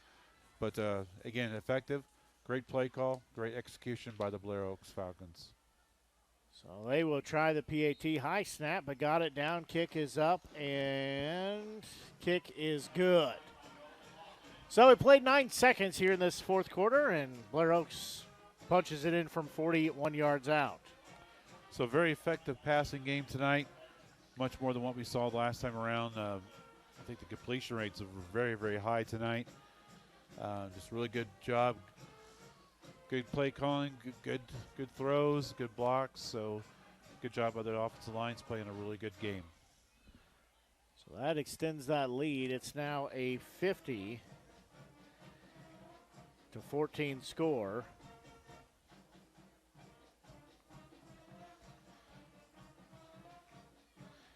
So that makes it, what, a 36-point spread? I'll let you do the math on that. I think it's 36. So yep. Southern Boone will get the football back here. So what you're alluding to is the clock should be going. It should be after this kickoff. Yep. So Laughlin will have it teed up. Southern Boone will have Morris and Evans Morris and Dapkus deep to receive. They'll be, well, that was an odd-looking kick. It hits one of the second wave returners who have to pick it up at the 20. Still on his feet over there. About a 15-yard return, so not a bad job. Yeah, we're seeing a late little flag, bit of late flag comes in. Seeing a little bit of a wind coming that he was kicking into. So that time he kind of pooched it a little bit shallow, knowing that he probably wasn't going to be able to get to the end zone like he has earlier tonight. Southern Boone had a player laying down over there where the flag was at. Wonder if that didn't have anything to do with what that reason that flag came out. Well, but they are pointing towards Blair Oaks.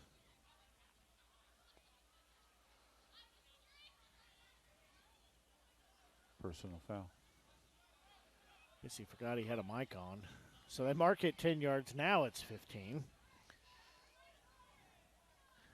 So ball on midfield.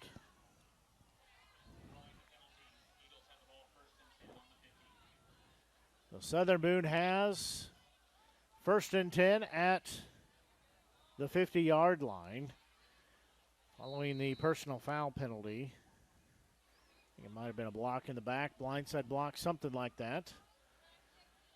From my expertise analysis of the Southern Boone player laying on the turf. So Evans will be in shotgun. As they will run it up the middle, we actually might be. Yeah, Dapkus took it up there.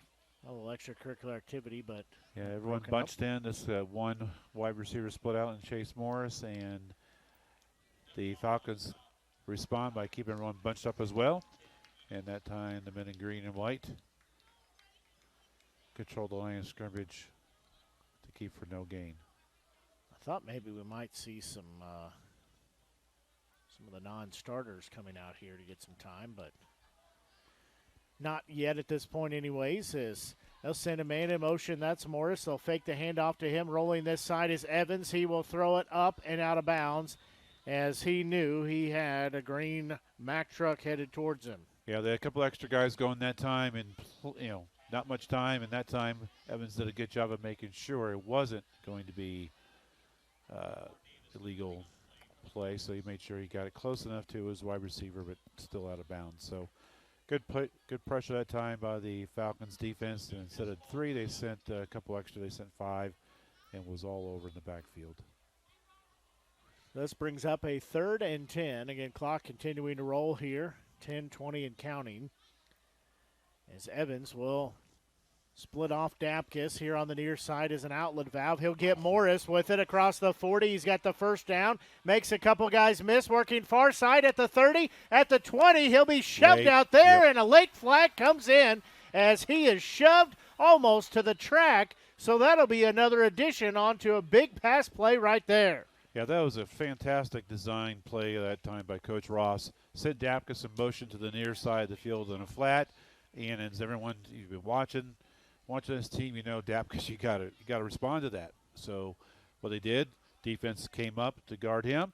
Instead, slipped the pass right behind the defensive players into Morris' hand, and then Jay Stroth got a fantastic block on the other side of the field to get an extra good 10, 15 yards. So that makes it 1st and goal at the 9.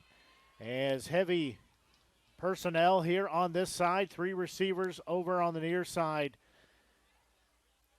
As Evans will take the shotgun snap. He will give it to Dapkus. He will try to get the corner cut inside. He'll pick up about 4 yards, bring up 2nd down. Yeah, counterplay that time, pulling right guard to the left, and did a pretty good job of getting up in the hole. Good job by Dapkus waiting for his lineman to get there to get his block set to get a nice gain. So ball spotted on the 6-yard line. He picks up 3 yards. We'll bring up a 2nd and goal from that 6. Southern Boone again trailing 50-14 here, 9:20 and counting left here in the ball game. Evans, empty backfield, 3 receivers near side, 2 up top. So he will bark out the cadence. Looks like he's going to send a man in motion. Now they got 4 down low as he'll quick pass off to Dapkus. So you might as well go for the onside kick. Yeah, I think at this point you might as well.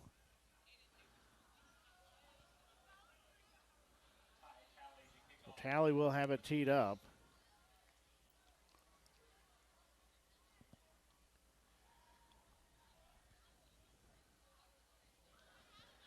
They will actually do a pooch kick as it'll be taken at about the 25-yard line. Return man spun around. He'll be taken down near the 40. Good job that time by the kickoff team. Well covered, just like Braden Speed, the senior. Got down there to make the tackle and held on long enough for some help. So Blair Oaks will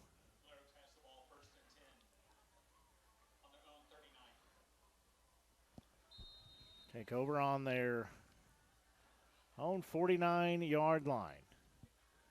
Backs will have a man in motion. Low snap. He'll have to eat it himself as he will pick up a couple yards before he's thrown down. Yeah, most of the game when they do that same formation, they hand the ball off. It's going to be a way, way late flag. That might be personal foul offsetting on both teams. I think both squads have a guilty party there. Yeah, looked like it. But, yeah, you're right. The bad snap, which caused the quarterback, which really is not a bad thing, to keep the ball himself, as the timing was messed up for him to not be able to hand the ball off to his tailback lined up behind him. So they're discussing this. Apologize to our viewers and our listeners. Had a little glitch with our internet there, so I believe we've got our hotspot reconnected. So apologize for that, but we're only as good as our technology. Well, let's be honest, we're only as good as our hotspot and our internet. Who am I kidding? Long discussion here. That's why I'm thinking maybe there's both teams. So it'll be personal foul on Southern Boone. Oh, well, what do I know? Against us, yeah. All right, guys, come on. Got to keep your heads in the game. That's keep your frustration emotions in check. right there. Yeah, definitely frustration.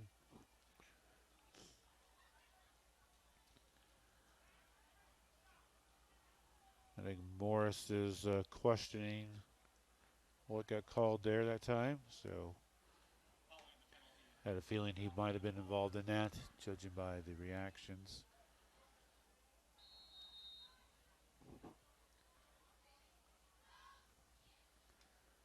So this will bring up a new set of downs. They will send a man in motion, backs in shotgun.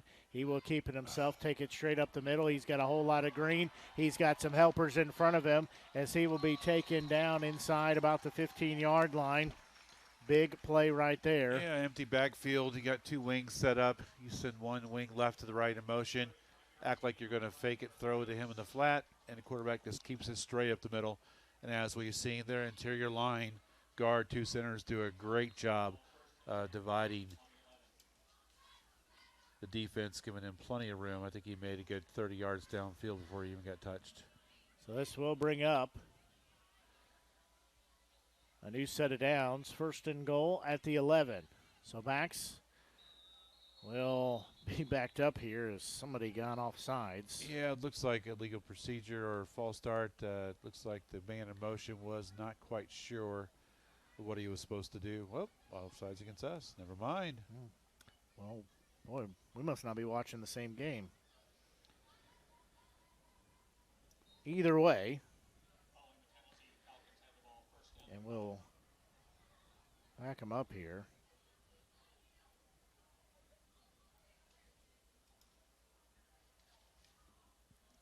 Again, 50-22 score. As backs will take the low snap, he will just walk into the end zone. Low snap, no problem. For the touchdown. Yeah, he made that look too easy. Yeah, that was going to be a called draw, quarterback draw from the get-go. Just slowed him down a brief second. Gave his offensive lineman a little bit longer to make the play. So backs will take it in from 6 yards out. Add to that Blair Oaks lead.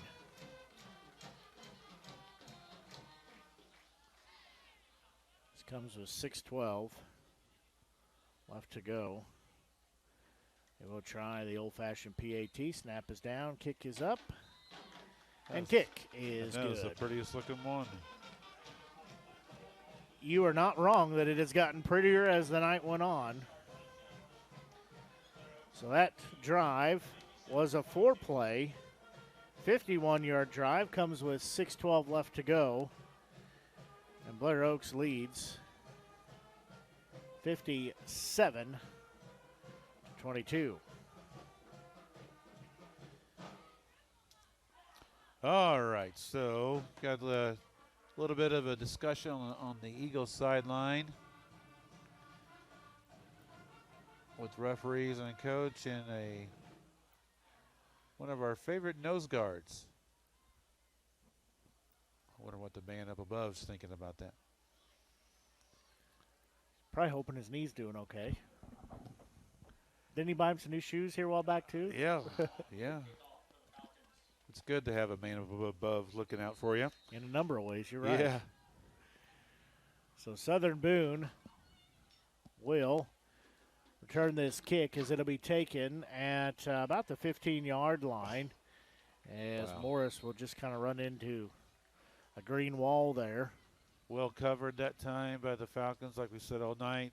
They have no weakness in their game right now. The return team is excellent from Southern Boone's part, and outside of that one 93-yard return to the 5, the Eagles have not had much to take to the Falcons. Boy, Blair Oaks starting to slack a little bit. They only ran 8 off and brought 8 on, not their normal 9 or 10. So, yeah,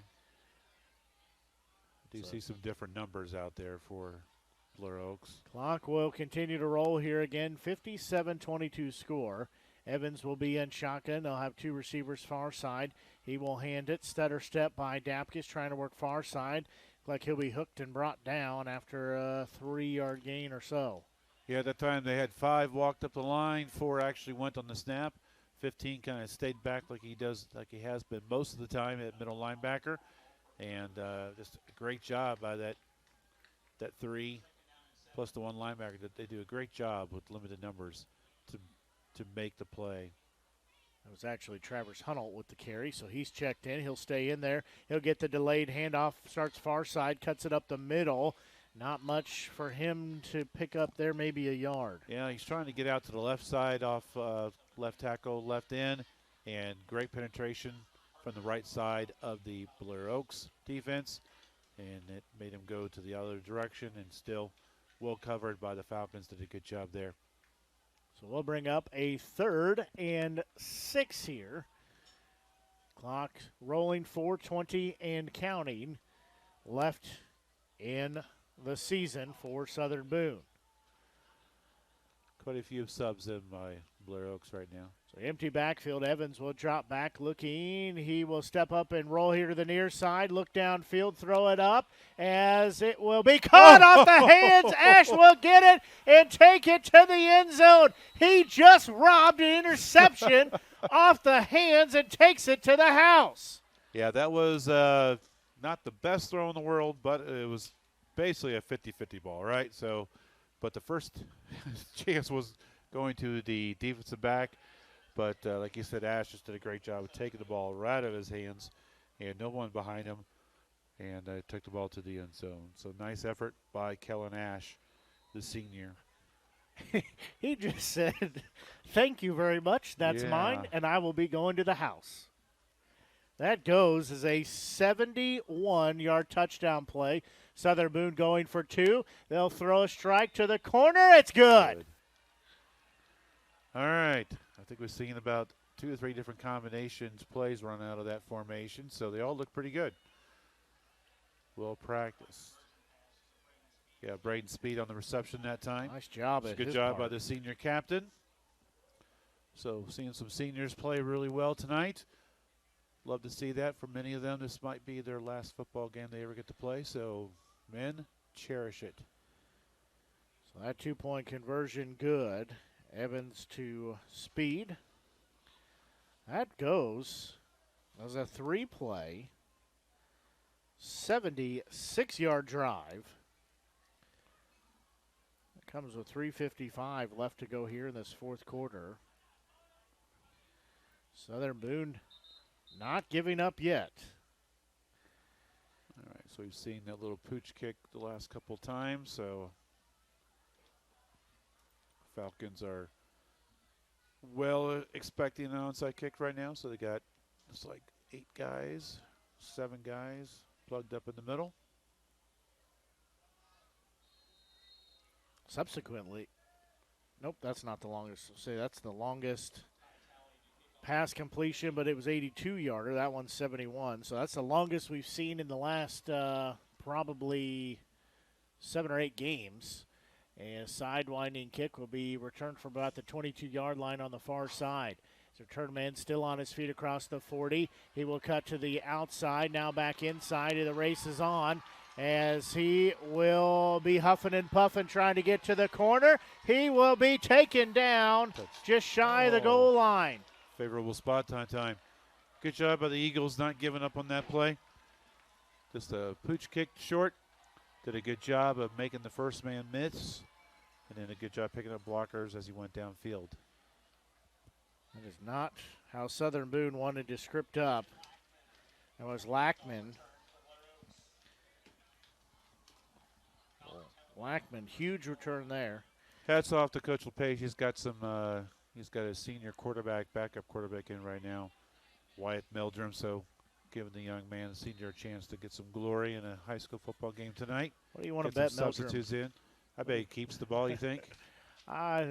If I was a coach, that's what I would do. Meldrum will send a man in motion. Oh, they usually hand off on this. Yep. Yep, they'll hand it off, and he's in there. In there for the touchdown. Every time they put a man in motion, they gets lined up in the tailback position. They have always handed the ball off. I'm sure they have some variations off that. That time, the play was won by the interior hogs of the Falcons. Offensive line, guard, 2 centers did a good job of banking a big hole. Plenty of room for the running back to run through.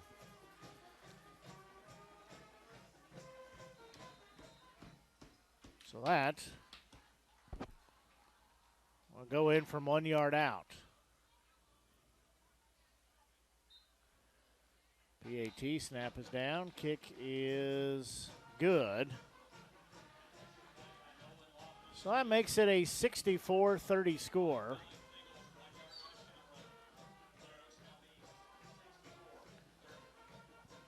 So that was Kliegel taking that in.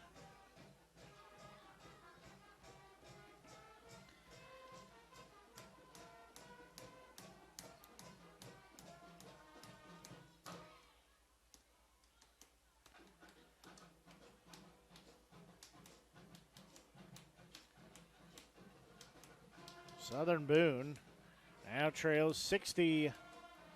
64-30. 64. So it's 34 points. It's a 34-point margin. Not 35. So no running clock as of yet.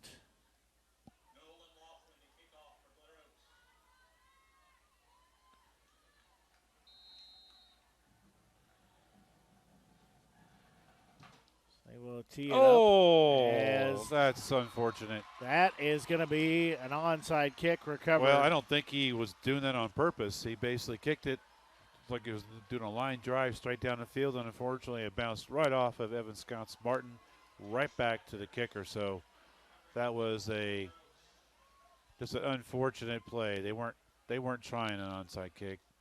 They were trying just to line drive it down the middle of the field. So, man, that's a tough break. But definition of lucky is being well prepared, right? You're absolutely right on that. And definitely Blair Oaks Falcons under LePage and the coaching staff is well prepared. So they will hand it. Actually keeping it is Meldrum, as he will be snowed under quickly. Yeah, Martin did a great job of reading that, coming right of field. The quarterback decided to keep it himself instead of handing off. That's their bread and butter play that they run probably 2/3 of the time. You get a wing slot back going in motion. Quarterback decides whether to hand the ball off to him, going across in front of him, or to keep it running up right behind him. Under 3 minutes to go now, again 64-30 in favor of Blair Oaks. This clock continuing to roll here. There's going to be whistles. Timeout. I think LePage is not seeing a little bit of uncertainty in his backups he has in there right now, so just want to make sure to get them all lined up in the right place, doing some good coaching here. Just in case you're going to need one of these guys next week or down the road in the playoffs. You know, it's obvious to me that Blair Oaks team is as good as they have been the last few years, so certainly there's a good reason why they're the #1 ranked team in the state right now. I do have an update from Moberly. Moberly pours it on in the second half as they win 41-28.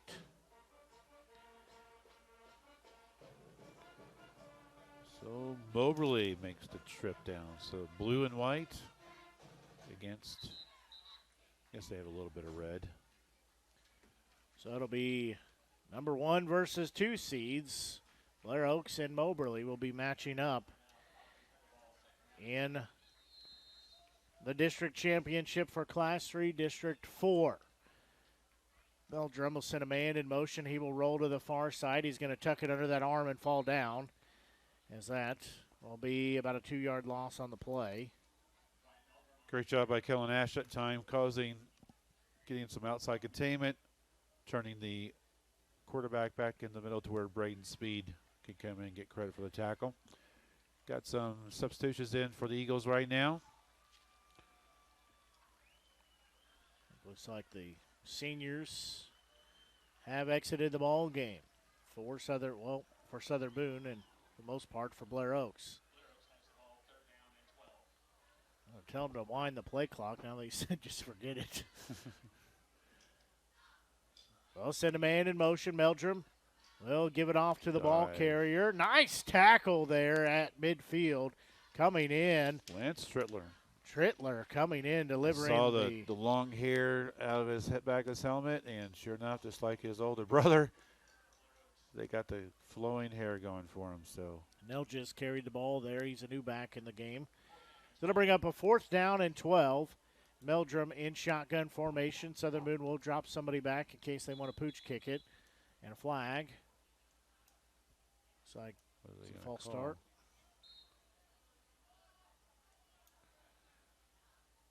Boy, that is a big exchange of bodies here. As did they just trade 10 of the 11 out there? Well, they're probably they put their #1 punt. Yeah, team the #1 in. punt team. Yeah, because you don't have enough time to practice a second punt team to know who's playing where. So the only guy that stayed out there was the punter. Yeah, that was a good symbol on cue. High snap, but punt is down. Beautiful Nice looking kick. punt. We'll drive. Get a good roll and bounce. Yeah. Yep. That will pin Southern Boone deep. Clock stopped at 1 minute and 6 seconds left. Well, it's a good time to recognize the seniors who, a lot of them will be playing their last games of their careers. And I always tell these guys when they're 7th, 8th grade freshmen to enjoy it because it goes by fast. So I hope they'll all appreciate this. Braden Speed, Chase Morris, James Bassnett, Kellen Ash, Ty Talley, Austin Evans, Evan Sconson Martin, Westing Jennings, got the name right this time. Logan Wassman, Jonah Wall, Mitchell Matthews, and Dylan Isles. It's been a pleasure watching you guys play the last couple years. Good luck to you in your future, and please come back. Yes, absolutely. It has definitely been our pleasure to get to cover them. This is our 3rd year now teaming up to cover them, and many of them obviously playing football long before we started coverage, but it's always a bittersweet moment when the last game is played and the scoreboard drops its final second. Yeah, the nice tradition that Southern Boone has, the seniors will all get lined up. Sometimes they do it in the locker room, sometimes they do it in the end zone, and basically all the other players will go by one and kind of, shake hands, hug, and kind of tell stories, tell jokes, and there'll be a lot of tears. Southern Boone will have the football on their own 12-yard line. They'll lose yardage there, but at this point, I think Bishop had the ball that time. No. I agree. I think that was Bishop. It was Napkis. Clock continuing to roll here. They will have to run one more play. Run one more play. So 38 on the clock, continuing to roll down. And Southern Boone has 2nd and long here, as they will hand it off. Dapkus working the far side. He'll pick up some of that yardage back. We'll bring up a 3rd down here.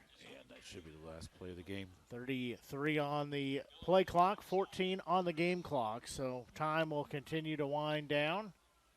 It's under 10 seconds now, continuing to roll. 5, 4, 3, 2, 1.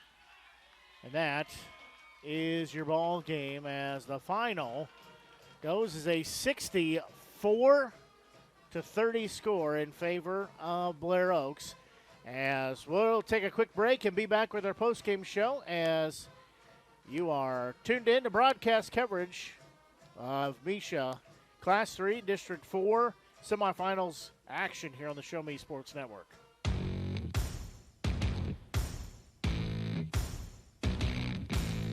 You've been listening to Southern Boone County Eagles football on the exclusive home for Eagles football, the Show Me Sports Network. Exclusive play-by-play coverage of Southern Boone County Eagles football has been brought to you by Avon with Michelle Carty, Boone County Journal, Centurion Cares, Eddie Goodell Society, Han Custom Laser Engraving LLC, Last Sentinel Firearms, Retrieving Freedom, Sawdust Studios, Southern Boone Booster Club, and Zealous WBGT.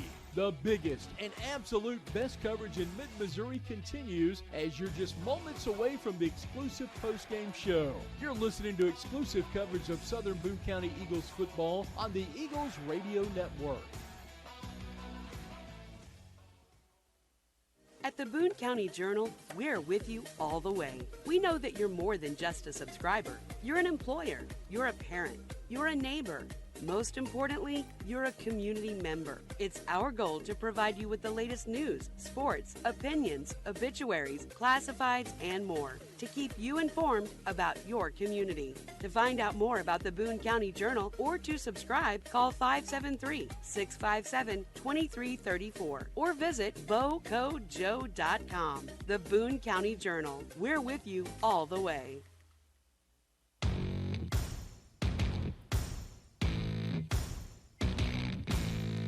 This is the Southern Boone County Eagles postgame show on the exclusive home for Eagles football, the Show Me Sports Network. The Show Me Sports Network broadcast crew will discuss their thoughts on tonight's game as well as look ahead to the next action for the Eagles. Exclusive postgame coverage of Southern Boone County Eagles football is brought to you by Avon with Michelle Carty, Boone County Journal, Centurion Cares, Eddie Gaedel Society, Han Custom Laser Engraving, LLC, Last Sentinel Firearms, Retrieving Freedom, Sawdust Studios, Southern Boone Booster Club, and Zealous WBGT. You're listening to exclusive coverage of Southern Boone County Eagles football on the Eagles Radio Network. Now let's go live to the field to the Show Me Sports Network broadcast booth. Well, Southern Boone falls to the top seed in the district in Class 3, District 4, and the number 1 seed Blair Oaks Falcons by a final of 64-30 in a game that was tough fought for Southern Boone. Just came up short on the scoreboard, unfortunately, and it's tough to beat a team twice in the same season, but Blair Oaks has been able to have the number of Southern Boone. They lost 2 weeks ago, did Southern Boone, 62-28. Now tonight's game, a 64-30 score, so both teams adding a couple of more points onto their total for the night. But unfortunately, the season comes to an end here tonight for Southern Boone as they finish their 2023 season with a record of 8-3 overall, having a 7-game win streak throughout the season and coming in second place to the Tri-County Conference, or coming into second place in the Tri-County Conference. A loss to Blair Oaks, that was the conference championship, as then making it to semifinals round. Again, the coaches down talking to players down in the end zone, as it will be a little bit of an emotional ride here as the seniors have played their last game as a Southern Boone Eagle, and some of them will go on to play some college ball. Some of them will go on to do other things, and that is A-okay, but as far as their time for football, that has come, unfortunately, to an end. But tonight's ball game, as we said, we will take a look at our scoring summary here. As Southern Boone, sorry, I missed a score in here. Southern Boone again dropping tonight's game. But taking a look at the scoring summary for the ball game, Blair Oaks got things started with an 11-yard touchdown run by their starting quarterback and backs. PAT was good. That was a 4-play, 62-yard drive that made it a 7-0 Blair Oaks lead with 10:59 left to go in that first quarter. They'd score again on a 45-yard touchdown run by backs. PAT was good. That was a 4-play, 53-yard drive that came with 3:13 left to go in the first quarter. That was a 14-0 score in favor of Blair Oaks. Blair Oaks would score again on a 16-yard touchdown run by backs. PAT was good. That was a 5-play, 58-yard drive with 33 seconds left to go in the first quarter. That made it a 21-0 score in favor of Blair Oaks. That would take us through the end of the first quarter.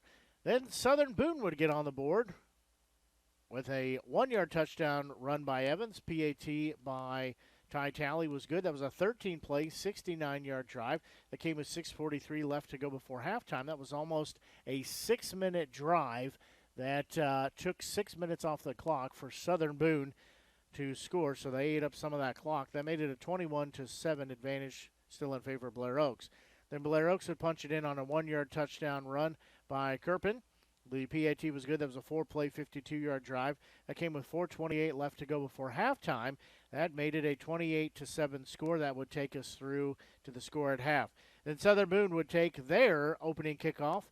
In the second half, they would score on a 20-yard pass play from Evans Sadapkis. That was a 5-play, 66-yard drive as that came with 10:15 left to go in the third quarter. That made it a 28-14 score in favor of Blair Oaks. Then Blair Oaks would score on a 10-yard touchdown run by their quarterback and backs. PAT good. 7-play, 72-yard drive. That came with 5:14 left to go in the third quarter. That pushed the advantage 35-14 for Blair Oaks. Then Blair Oaks would score on a 10-yard touchdown run by backs as the PAT was good.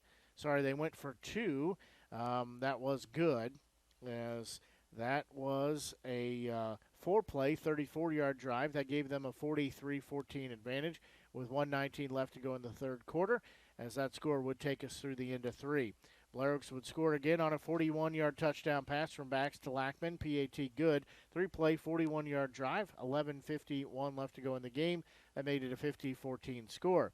Southern Boone would score an 8-yard touchdown pass from Evans to Dapkus. It went for 2. It was good, as it was a pass to Sconce Martin for the 2-point conversion.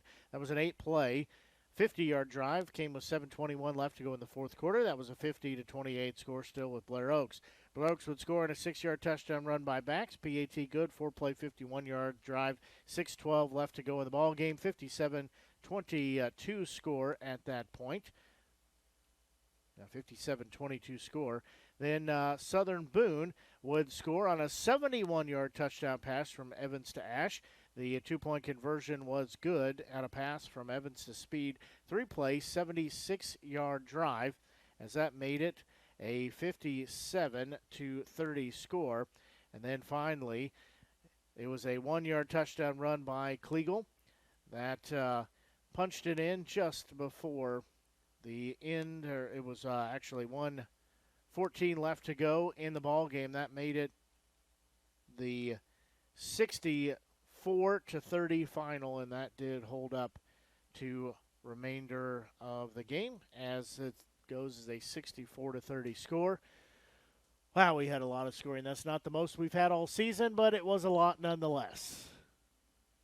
That's a lot, but I got a lot to tell you here on scoring-wise. As you mentioned earlier, Moberly did beat Centralia 41-28, so Moberly will make the trip from Moberly down to Wardsville next week for the district championship. Capital City holds off Camden 38-35 for their first 8-win season. So that's and they've only been playing for a few short years. So hats off to Cap City. I believe they'll be playing Helias, as Helias beat Washington 38-28. So Washington did come back a little bit, but Helias hold them off. So Helias will play Capital City in their district championship. Tolton pours it on in the second half, wins 64-26 over Versailles, former Tri-County Conference in foe of Blair Oaks and in Southern Boone. JC beats Marshall 49-3. Rockbridge beats Francis Howe 69-32. Let's see. Warsaw beats South Callaway 46-28. Odessa comes back strong and beats Booneville 63-41. Remember, that was a 12-7 game at one point, so at near halftime. So they put on a lot of points in the second half. Like I said, Helias beat Washington 38-28. Hats off to Eldon, as we saw them early this year. They don't ever give up. They keep on trying and trying and trying. They were down 42-0 at one point to Ava. They ended up losing 72-36. So as we saw, Eldon, you guys, hats off to them. They keep on trying, keep on trying. Let's see. California did hold off Oak Grove to win 40-39. I'd like to think that the Eagles had a little bit of help in kind of molding them to success later in the year, since they had a close game that lost against us. And I did not have a score on Russellville and St. Vincent. So, again, great season for the Eagles. We saw a lot of records fall. We saw Evans just throw the ball around the field. Dapkus running and catching and running some more. Chase Morris doing a great job catching and running. So a lot of records those two have put in the record books at Southern Boone. We'll be interested to see what all happens next year. Obviously, quarterback is going to be tough, but we've heard some good things about Mason Shear. We've heard a lot of good things about that 8th grade class. That will probably be some of those next year's freshmen playing. Look forward to see our juniors on the roster for next year. Aiden Young being one of the big leaders there. So, again, hats off to the seniors, especially the senior linemen. You guys don't get a lot of credit week in, week out, because we don't usually call offensive linemen too much. You don't run the ball, you don't throw the ball, you don't catch the ball. And on defense, you don't make a lot of tackles because you're in there getting double teamed. Yep. So the little guys, I used to say clean jerseys, but they're all clean now, it seems like. The little guys with the clean jerseys get all the tackles. So hats off to, let's see, Jonah Wall, who played right tackle. Solid player all year long. Saw him numerous times pull from his right tackle to the left side to open up plays for Dapkus and Evans as well. And also Dylan Isles didn't get to play too much on offense due to his health issue. He's fine, but he has some sort of a hip issue that keeps him from getting into a typical offensive lineman stance. But, of course, we did still see him a lot on defense. He got double-teamed a lot. And whenever a defensive lineman or end gets double-teamed, that allows the linebackers and the safeties and the cornerbacks behind him to make some big plays. So hats off to those two senior linemen, as well as Logan Wassman. We called his name a lot on defense at linebacker. Weston Jennings, I apologize for all the times I called you the wrong name over the season, but hats off here. He's got one of those, give him the Hart Award because he certainly gives everything he's got out there. Let's see who else we got. Mitchell Matthews, didn't get to call you too much, but good luck to you in the future. Evan Scott's Martin, we saw him do a little kickoff. We saw him do some defensive back, so got to see him play quite a bit. Of course, Austin Evans, we called his name a lot. Last year, early as a junior, we knew he was going to be a pretty special player because he just had a great knack of knowing when to run, when to throw the ball. And then this year we saw him do a lot of running, then throwing, and then running some more. Kind of mix it up. I was saying the same. Ty Talley did a good job coming on as a place kicker as a season. He wasn't the place kicker to start out, but he certainly came on strong and did a good job there. Kellen Ash, we could say, Kellen made some fantastic catches sometimes. For him, seemed like the harder the catch, the easier it was for him to catch it for some reason. He just had that weird knack of catching the ball.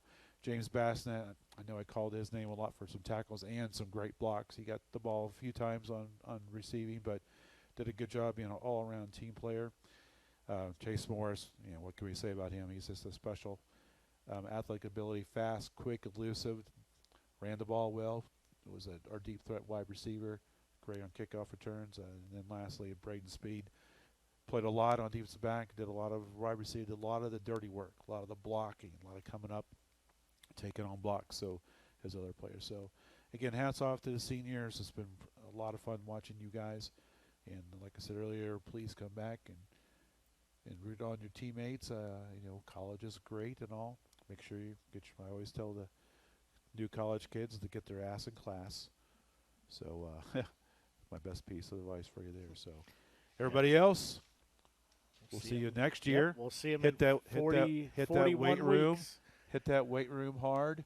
Listen to your coaches. Love our coaching staff. I think Coach Ross is doing a good job of leadership. I love how Coach Garris is handling the defense and fitting in really well. And the Curtis brothers, I've known you guys for probably 30 years now. I coached with them in Columbia, and it's good to have them in our community who, whenever they're asked, they come out and help. Coach Cummings, I coached with him a few years back. Good to see him still around. I know the players like him quite a bit. A couple of coaches I don't know very well, but I'll make a point of next year to get to know them a little bit better. Absolutely. And, we're only 41 weeks away from football season. Seems like a long time. It's going to go fast. You're absolutely right on that. Or go slow in some cases. So. But, good luck to Blair Oaks in the future. Obviously, you guys got a special team, special program. Everyone involved is top-notch, and it is fun. It is enjoyable to watch a team that excels, a team does well, even if it's against you.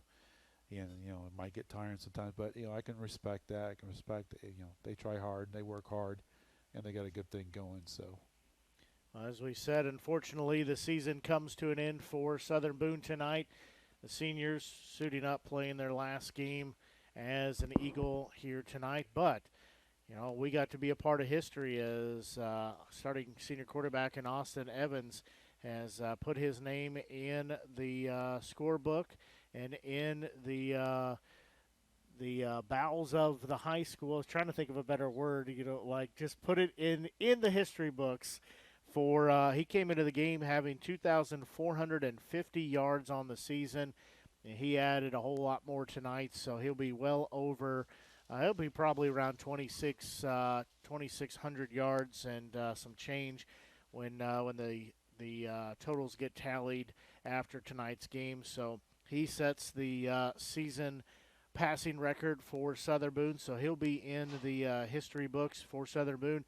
Chase Morris also setting the single season record as he came in with 1,140 receiving yards, and he picked up several more tonight. So he definitely also adding his total. He has put his name in the scorebook. So we get to live a little vicariously through them as we don't nearly work as hard as they do day in and day out and out on the field. But it is a nice thing to get to be a part of their record-breaking season. As congratulations to them. Again, the seniors, we will miss seeing you guys out on the football field, but go forth and do great things and change the world out there for the better. As far as for the underclassmen, well, you've got 41 weeks to get stronger, faster, and better than you already are. So we will look forward to doing football here in about 41 weeks. Of course, no rest for the weary. I'll have basketball coverage starting up pretty quick as we will have Stevens Stars basketball, of course, and then Southern Boone basketball on the airwaves as well. So it just like the players having a little bit of a loss after the season comes to an end, I'm not going to lie. I think I kind of experienced that as well. Next Friday night, I'm not going to know what to do because we don't have a football game. So it takes a week or two, and then we get back into the regular swing of things. But I do know that between basketball season starting and now, we've got to upgrade some equipment. We're going to be upgrading our app and the team. I don't have anything to do with that. I'm not smart enough for that. But the team will be updating the app and a few other things. So definitely some big things on the horizon for us. But before we get off the air, definitely want to thank. Almost feels like the air conditioner's on. We needed it as hot as the press box was next door. They had the heater going full blast. But before we get off the air, we definitely want to thank our sponsors, as we could not do it without them. So thank you for our partners throughout the season, for doing everything that they did for us and helping us out and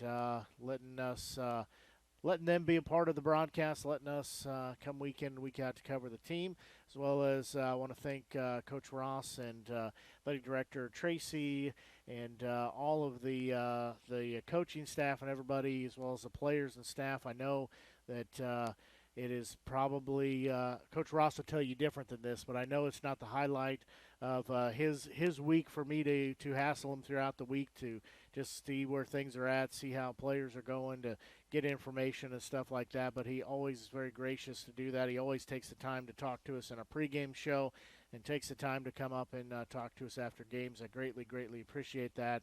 And also a big thanks to you, Mike, for sitting it out in another season with me and toughing it out. And I think you are a lot of fun to have on the air, and I think we make a good team. And nobody's kicked us off the air yet, so we're wrapping up our third year of doing games, and look forward to many, many more seasons to go on that. And of course, we would be remiss if we didn't thank you, as you at home or you wherever you are at, as a listener, a viewer, a supporter. Laugh at our jokes and all these things. We couldn't do it without you, because without our audience, we would just be talking to ourselves, and we probably do that enough. I do that enough on my own. So thank you to all of our viewers and our listeners. Thank you to all of you that have tuned in to watch our games and listen to them. We just truly, truly mean that. That it's just as much for us. It's just as much as me. For me to do the games is something I enjoy, and I get a lot out of it, as it is to be able to bring it to you guys. And I definitely appreciate all the nice things that we hear from parents and grandparents and aunts and uncles and cousins and everybody else. Keep those coming. I appreciate that, and I always like to read those and share those. And don't be a stranger to us for sure. But like I said, I do it as much for me as for anybody. But, yeah, everything has to come to an end. Unfortunately, tonight, Southern Boone's season comes to an end. Not how they would like to have it played out, but that is how the cards were dealt. So before I sign off, though, I would encourage you, please, if you've not done so, head over to our Facebook page. You can click on the like button. You can click on share as well. Both of those help us out. And make sure you don't miss any of our future broadcasts and things like that. You can find us on Twitter at Show Me Sports Net. Not enough characters for networks, so Show Me Sports Net is where we're at there. Then you can also find us on our YouTube channel. Again, if you've not subscribed to our YouTube channel, please click on that subscribe button. That'll make it a whole lot easier for you to find broadcasts in the future, as well as be able to go back and find archived games. All those past broadcasts, you can find those on there as well. And, then when we're live for basketball, which will be in a few weeks, you will be able to find it a lot easier because the broadcast will pop up, and you will find it much, much easier, and it helps us out as well. So, again, thank you for the support all season long. Couldn't do it without each and every one of you. But this will be our sign-off for the season. As for Mike Freeze and the Show Me Sports Network, I'm Blake Gazaway. It has been my pleasure bringing you broadcast coverage all season long. I truly, truly appreciate each and every one of you tuning in and watching our broadcast week in and week out. So that will do it for our broadcast here tonight. As until we talk to you here in several weeks with basketball season underway. So long, and have a great rest of your evening.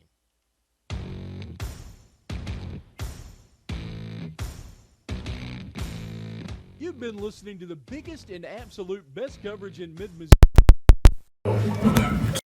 Eagles football, the Show Me Sports Network, and the Eagles Radio Network. The Show Me Sports Network broadcast crew are the ones that know your Eagles the best. Exclusive coverage of Southern Boone County Eagles football has been brought to you by Avon with Michelle Carty, Boone County Journal, Centurion Cares, Eddie Goodell Society, Han Custom Laser Engraving LLC, Last Sentinel Firearms, Retrieving Freedom, Sawdust Studios, Southern Boone Booster Club, and Zealous WBGT.